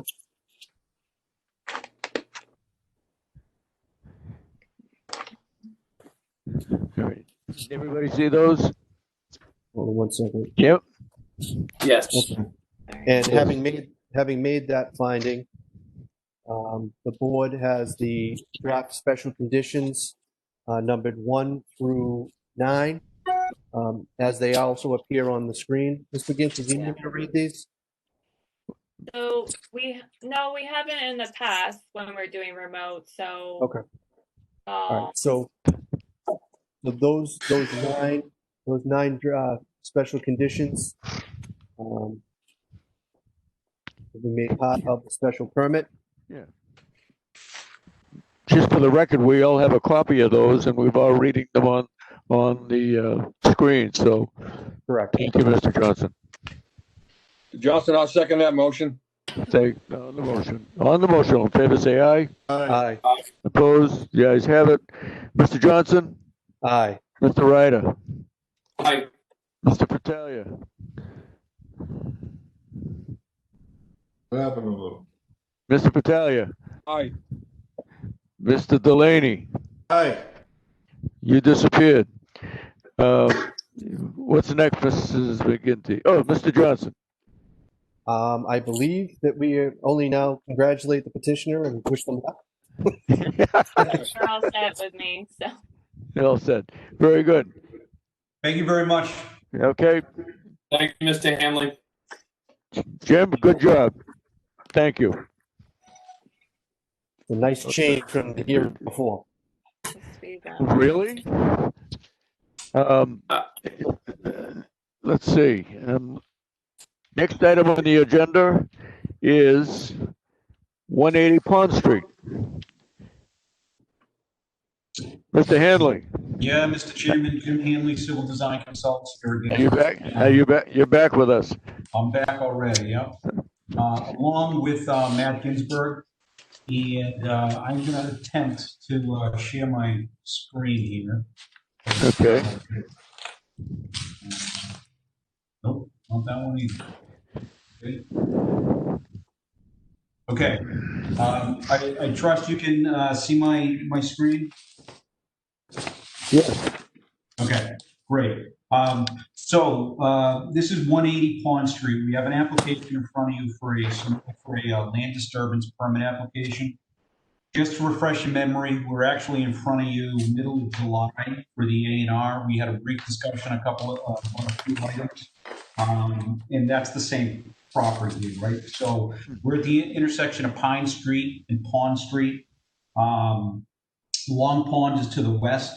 The Disabled American Veterans Club is what's here. It's a private club, bar and function hall. Has maybe 40 to 50 parking spaces, plus or minus a 2,500 square foot existing wood frame 2-story building. The site is 5 acres in area. It's zoned R40. We have, 435 feet of frontage on Pine and 645 feet of frontage on Pond. Water and sewer are both provided on Pine Street. So what are we proposing to do? So this was pretty straightforward. So we came in front of you for the A&R, which was, I guess, approved for lack of a correct term. But we have now 5 single-family lots that comply with zoning, each plus or minus 1 acre in area. So what the idea here was, why we followed this permit, at least initially, was that we have plus or minus 0.8 of an acre of existing impervious area. And so maybe there's an acre plus or minus on this 5 acre lot that's already disturbed. So what we wanted to do was pull this permit to allow for that area to be restored, but then also capture the changes for the single family household. So this is under your Chapter 19 Stormwater and Erosion Control Bylaw. And initially our idea was that was like it, right? But it really evolved into 5 separate stormwater management little projects here that we've been able to kind of work through. So since this is a stormwater project, I'll kind of give you the high level stormwater stuff. Impervious surface. On the existing site, we have 0.8 of an acre of impervious surface. These 5 lots that we show here have a half an acre. So we have a reduction in impervious surface of about 0.3 of an acre. Not a ton, but it's something, and percentage-wise, it's about 40% of the impervious surface that's actually out there today we are proposing in the future. Now, what we try to do when we do this is like oversize the houses and maybe tuck the driveways back a little bit further than we think they'll actually be. And that way we're artificially increasing the amount of proposed impervious surface so that we make sure we capture all of that stuff as we move forward. So what are our system components? So everyone is basically identical, and I'll just kind of zoom in down here so you can get a better sense. The house right here, I believe it's a 40 by 60 building footprint, so it's 2,400 square feet. That's a real big footprint for a house. Each one of these has 4 Contact 280 chambers, I believe. And what these do is they just sit on a bed of crushed stone, basically takes all the roof runoff for up to and including a 100-year storm, takes that and infiltrates that into the ground. So that's clean roof water. It's relatively easy to handle. But every single one of these 5 roofs will have an identical plus or minus system. So then we had to try to figure out how we were going to address the pavement. Now the pavement's not clean, so we have an added kind of challenge with that. Stormwater management regs DEP puts out says that basically if you have a cross section that is about a foot of pea stone and 3 feet of sod, they'll consider that in certain applications as pre-treatment. That goes into our infiltration trench here, which we're proposing to run along the entire length of all 5 of these driveways. What that's going to do is it's going to take the water off of the driveways and put it into the ground. So at the end of the day, we have better water quality. We have less peak discharge off of the site to try to comply with some of these local regulations. I'll also note that when we initially submitted this, it was piggybacking on top of a conservation filing, and we got we spoke with the conservation administrator sometime around maybe the 1st of August, and she brought to our attention that we needed to address stormwater management standards. So after our initial submission, it took us maybe a week or so to try to get our arms wrapped around exactly what that meant. We submitted some stormwater management calculations, submitted it to both DPW planning as well as conservation. So where do we stand? One last thing, regulatory compliance. So we kind of get caught in between this bylaw changing. Chapter 19 was approved to be changed during the spring town meeting. Those updated regulations mirror the federal government, the EPA's MS4 stormwater standards.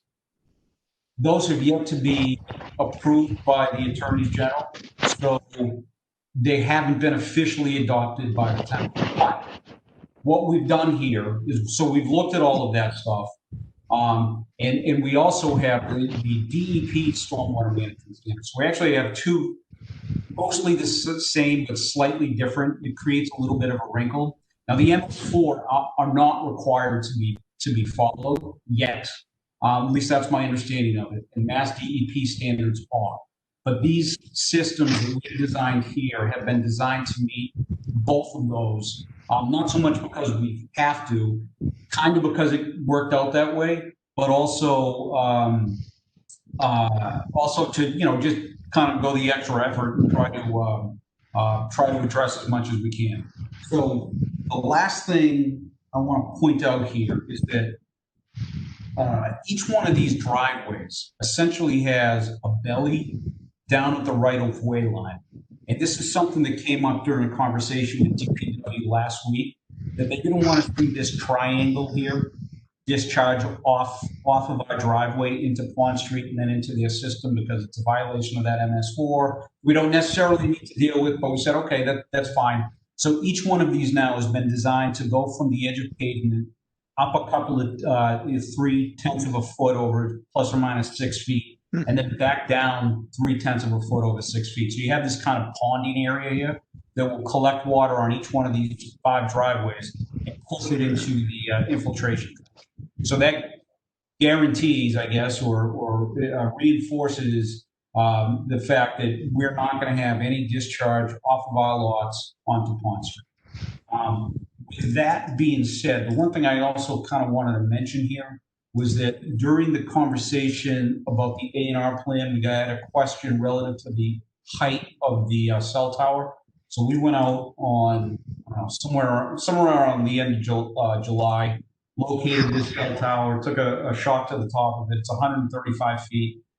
I would say what it is in reality is it probably is exactly as high as the distance here to the property line.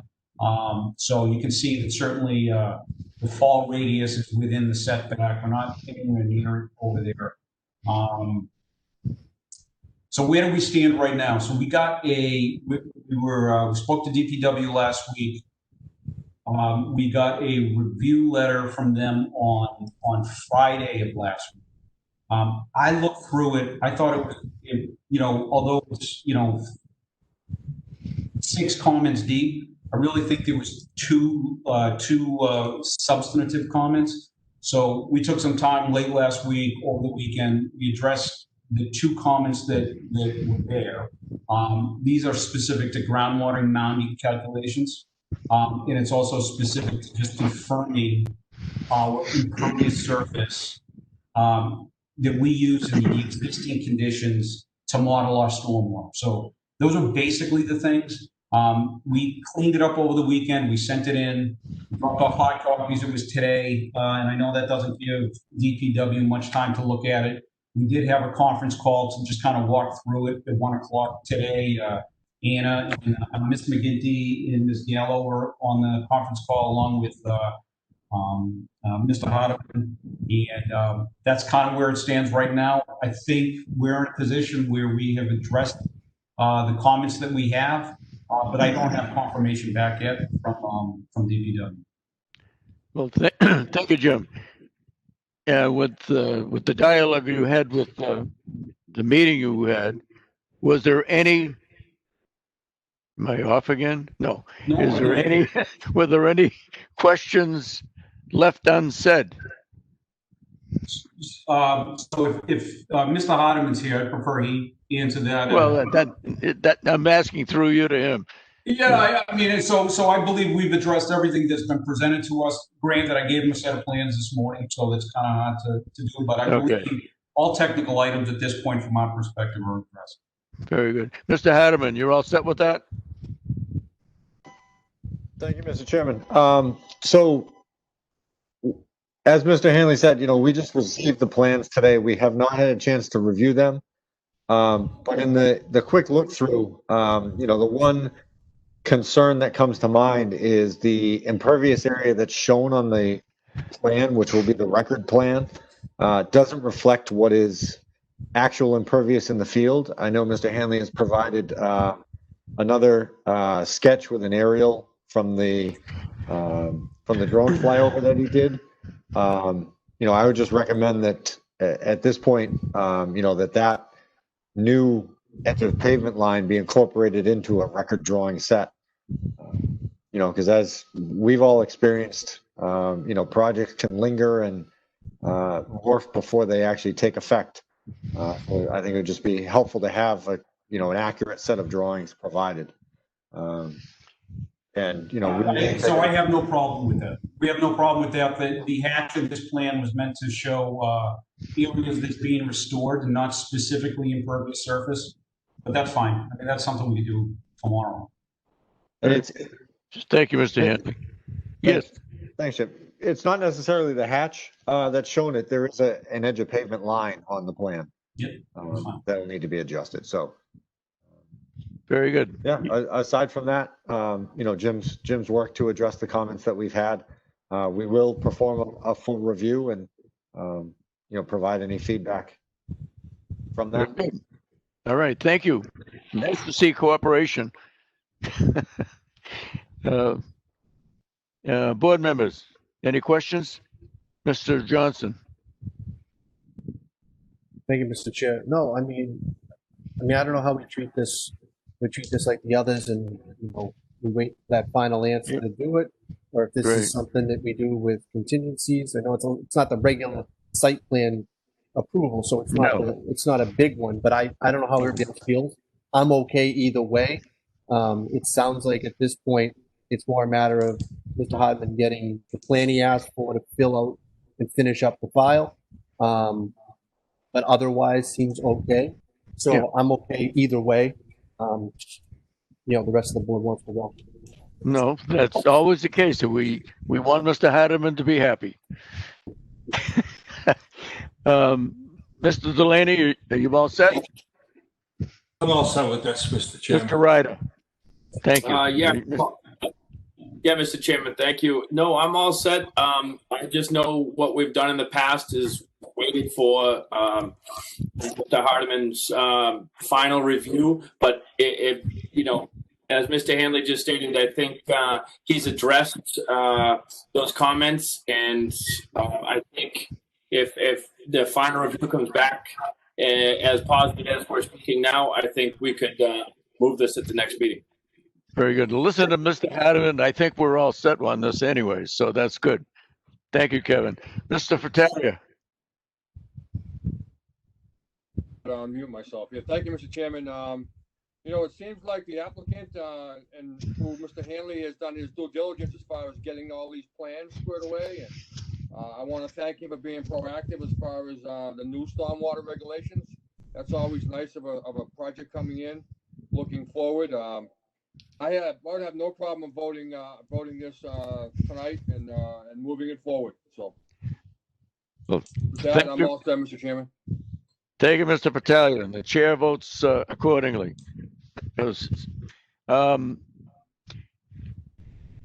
Did you mention you were all set for voting, Mr. Battalion? I am, Mr. Chairman. Is that something that the rest of the board wants to do? Mr. Hardeman, let me ask you this. Mr. Hardeman, would you feel be uncomfortable if we voted on this tonight? Mr. Chairman, I don't feel that there's anything that the applicant has presented that could not be conditioned as part of the approval. Okay. All right. Mr. Johnson, I think you're talking, but I don't hear you. I know. Other than the impervious plan that you asked for, Mr. Hardeman, was there something else that you wanted us to condition this on? So I have not had a chance to look at the mounting analysis that was provided. It's not something that Mr. Hanley is unfamiliar with. He's done probably scores of them in his career, I would imagine. So I just feel it's a matter of just making sure that everything is put down on paper correctly. And, that's really all that remains, I believe. So then the two would be that you receive the plan showing the impervious pavement as it exists. Right. Correct? And then, I'm sorry, that other one you said was what? Final sign off on? The groundwater mounting analysis. Groundwater mounting, okay. All right. I'm all set if everybody else is all set with that, putting those All on. right. This is not a public hearing. Yes, it is. Yes, it is. Anybody, Mr. Brian, is there anybody on the phone? We have no callers right now, Mr. Chairman. Do you want to wait a minute, or have you been counting? No, I think we can give it a minute. Okay. Why? Mr. Ginsburg. Yes, Mr. Chairman. How are you? Would you like to say something? I'm just putting you. I'm trying to. You know what? I'm trying to push the minute. Thank your father for the call. I will. You know what? You know what I'm talking about? I don't, but I'll thank him. No, he heard I was having a procedure tomorrow, and he wished me well. Okay, I'll make sure he knows. All right, thank you. All right, Mr. Chairman, I think we've given the stretch long enough. I'd make a motion to close the public hearing. Very good, thank you. Okay. Board members, Second now. I'll second that. motion to close the hearing? Yep, second. I'm looking for a motion to close the hearing. I don't make it. That's what I made. Stephen did. Mr. Oh, Johnson I'm did. sorry. I'm sorry. All right. On the motion, all in favor, say aye. Aye. Opposed? Mr. Delaney? He's muted. Mr. Delaney says aye. Mr. Ryder? Aye. Mr. Johnson? Aye. Oh, no. Mr. Battaglia? Yes, aye. Okay, will you shut yourself off? Conserve electricity? My battery is dying, Mr. Chairman, so. We'll 3 hours now, 4 hours. get a new It's 10:30. get a computer. Get a chair votes aye. All right. Great. Thank you. Thank you very much. You're As to welcome. the- Thank you. As to the land disturbance Mr. Chairman? permit as requested. I'm sorry, Ms. McGinty, did you want to Go say right something? ahead. Well, I didn't think the applicant was leaving. Oh, No, I got it. No, So no. as to the land disturbance permit as requested, make a motion that we grant the land disturbance permit. Basically contingencies that a impervious plan be submitted to Ottoman as he requested, as well as a final sign off from him on the groundwater mounting as a calculations, I think he's looking for. That's my motion.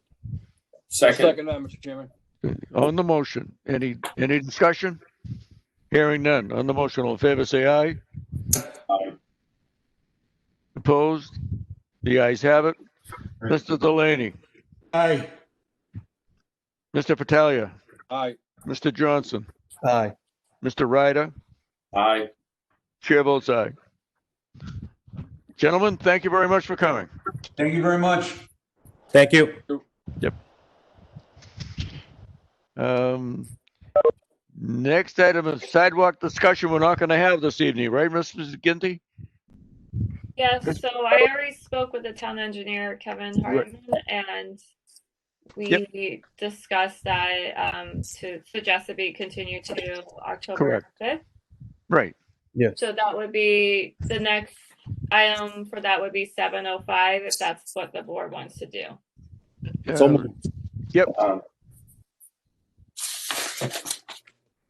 That's just to allow us to for me to kind of get all the budget information together. Yep. Very good. Thank you, Mrs. McGinty. Mr. Chairman, may I ask a question in regards to that, please? Go right ahead.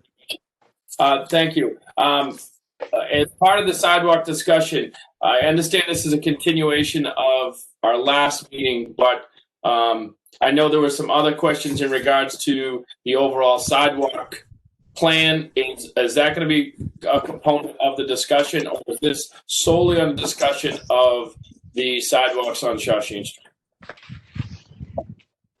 Mrs. McGinty, do you have an answer to that? So this was I was going to provide information on the Shawshene sidewalk project. Okay, as part of that discussion, I did have a few questions in regards to the sidewalks in general, and given the fact that we're having 3-week time frame, I think it'd be important that we can discuss the overall sidewalk plan, where we're voting to expend money out of our accounts for that project. I think it's an opportunity.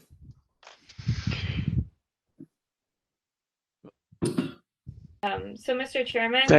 Yes. I'm wondering if, I'm sure Brian and Jason knows that the screens are all frozen. Because No, they're not. No. No, they're not. Moving on TV too. So, Mr. Chairman, I just wanted to make a comment. Go right ahead. So what would be helpful for me is if the board has any questions, just to shoot me an email so I can get those all together and then pass it along to DPW before that meeting. So certainly, we can discuss that at the next meeting, but if you have any questions ahead of time, I can just pass those along and try to address them in my memo. Good. All right. Board members, you're all set? So I get the motion to continue this till October 5th at 7:05. Yes, it is. Second. So moved. On the motion, all in favor, say aye. Aye. Aye. Opposed? The ayes have it. Mr. Johnson? Yes, sir. Oh, I'm sorry. Aye. I was looking ahead. I apologize. I know that. Mr. Fratalia? Aye. Mr. Ryder? Aye. Mr. Delaney? Aye. Chair votes aye. Next item on the agenda is subdivision rules and regulations. They were continued from August 17th. What's your pleasure, Mrs. McGinty? So this was presented by Steve Sadwick and Kevin Hartman. So I don't know Okay. how they'd like to proceed. I can take over, Mr. Chairman. Steve Sadwick for the record. So the subdivision rules and regulations, we, as I had presented at the last meeting, spent probably 3 years taking a look at this. Town engineer, DPW, town planner, myself, and we also had a private sector representative working with us on this. And so once we had the product finalized in draft format, we forwarded it to the planning board back in July to be prepared for any questions you had. In August, we made the presentation in August, and the board decided that we wanted to hold off for further review of the document. So I was just wondering that this evening if there was any additional questions that the board had on the revisions that we were proposing for subdivision rules and regulations. Board members? Mr. Delaney?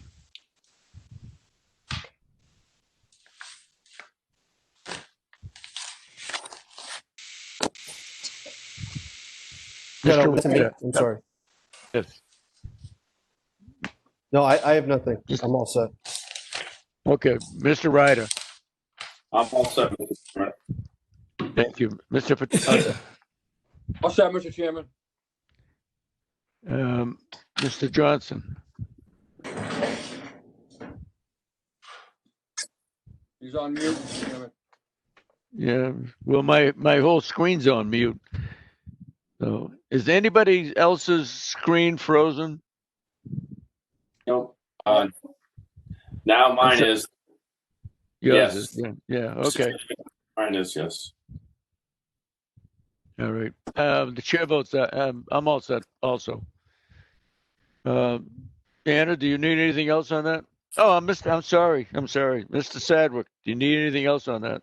Well, we would need a vote of the board so that we can then promulgate the rules and regulations. So that as new applications come in for subdivisions, Yep. those would be the requirements of the board. Okay. What's the So pleasure Steve, of the would that board? be effective after the vote? No. Correct. Oh, okay. So, Mr. Chairman, may I just add Yes. something? Go right ahead. So, DPW had a slight change for section 9.7.1 in draft. Okay. We had originally taken out the tree planting, which it requires the maximum distance that you can have tree planting in a subdivision of like 50 feet intervals. Mm-hmm. We originally took that out of the draft that you have, but now they want to put that back to what the original one. So that's just a minor change back to the original. Okay. And we also, this is just the appendix, which doesn't necessarily have to be adopted by the board because it's an appendix, so it's a supporting document. But we'll be adding a list of trees that are acceptable in subdivisions for shade trees. And I think that's it, Steve, right there. Okay. we want to mention? Yep. Okay. Let's do this. Does anybody have any concern with what Anna just talked about as far as putting them back in? No. If you have any questions, say it. If not, don't say anything. We're all set. Thank you. Mr. Chairman, if that's the case, then at that point, we make a motion to adopt the subdivision rules and regulations as amended, or I don't know what we're calling them, as presented, with the two changes that Ms. McGinty just listed this evening. I think only one of them is really required for us to deal with, but Right. you know, that we acknowledge both those changes as part of our motion to adopt the subdivision rules and regulations. All right. Let's pause just for a second. I'm looking for the email from Attorney Zaroulis. I don't appear to have it. Is there anything we should be concerned about, Mr. Sadwick? Yeah, Attorney Zaroulis' comments were relative to formatting issues, the way that we reference Mass General laws, whether it's MGL or G period, L period. So those types of small. That's Scrivener stuff, though. It is, and so if the board's comfortable and had a copy of his email where he was making those references, we can go in and make those changes very easily. I had mentioned to Anna that I would have preferred that the board approve this based on the substance, and then if the board was okay with us making those formatting changes, we would just go ahead and make them.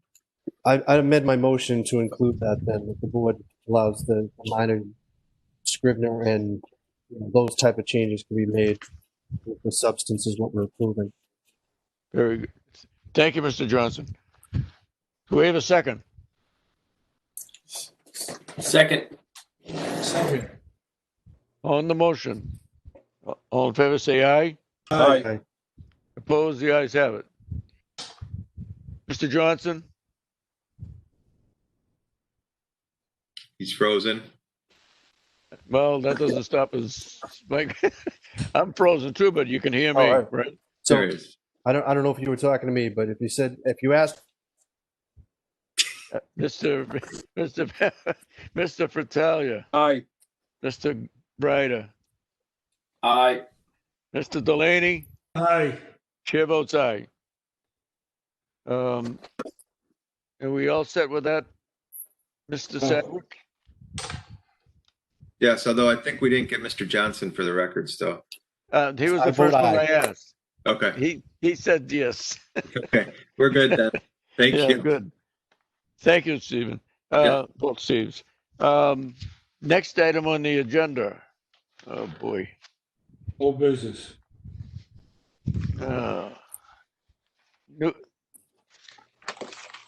Mr. Johnson, do you have it in front of you? yeah, or any old business. Yeah. Oh, I have it. No old business. Any new business?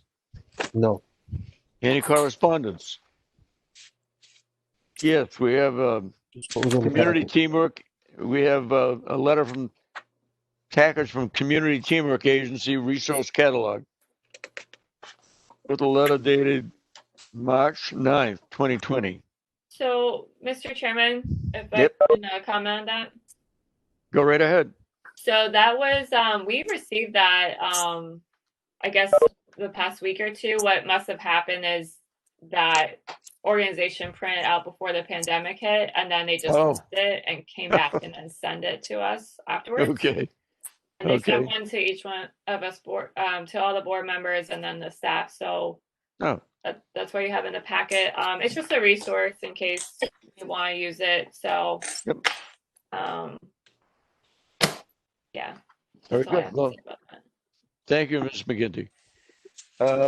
You have the letter from the letter to an email to Burger King. So that was just we when just- I sent it out to notify them of the Right. landscaping issue, and then Right. the other We one just- was for 1785, 1778 Main Street. Yep. Thank you. Thank you. We're all set with that though, right? Yeah. Yep. I don't And, have any comments for the correspondence. So, Okay. um, And you sent a letter to Mr. Orbit. Have you received a response? so I've been communicating with him on the phone. So we've been Okay. talking back and forth, and he's working on addressing the 2 signs and then the directional arrows. Okay. Which one is he gonna do first? I believe he was going to be able to get the painting done first because it was a different contractor who was Okay. accessible. Yep. He had a prior person do it. He was going to do the signs, but then they bailed out on him. Okay. So the past couple of weeks, I haven't spoken to him in maybe 2 weeks. So there Okay. was, I was out for half a week because I was sick. No, that's fine. Yeah. Mr. McGinty, I would stay on him. Yep. Yeah, definitely. He's on my list. So I will. Yeah. No. Okay. Thank you. Yep. Board members, anything else? No. Motion to adjourn. Motion Second. to adjourn is in order. All in favor, say aye. Aye. Aye. The ayes have it. Mr. Ryder, Aye. Mr. Johnson, Aye. Mr. Delaney, Aye. Mr. Fratalia, Aye.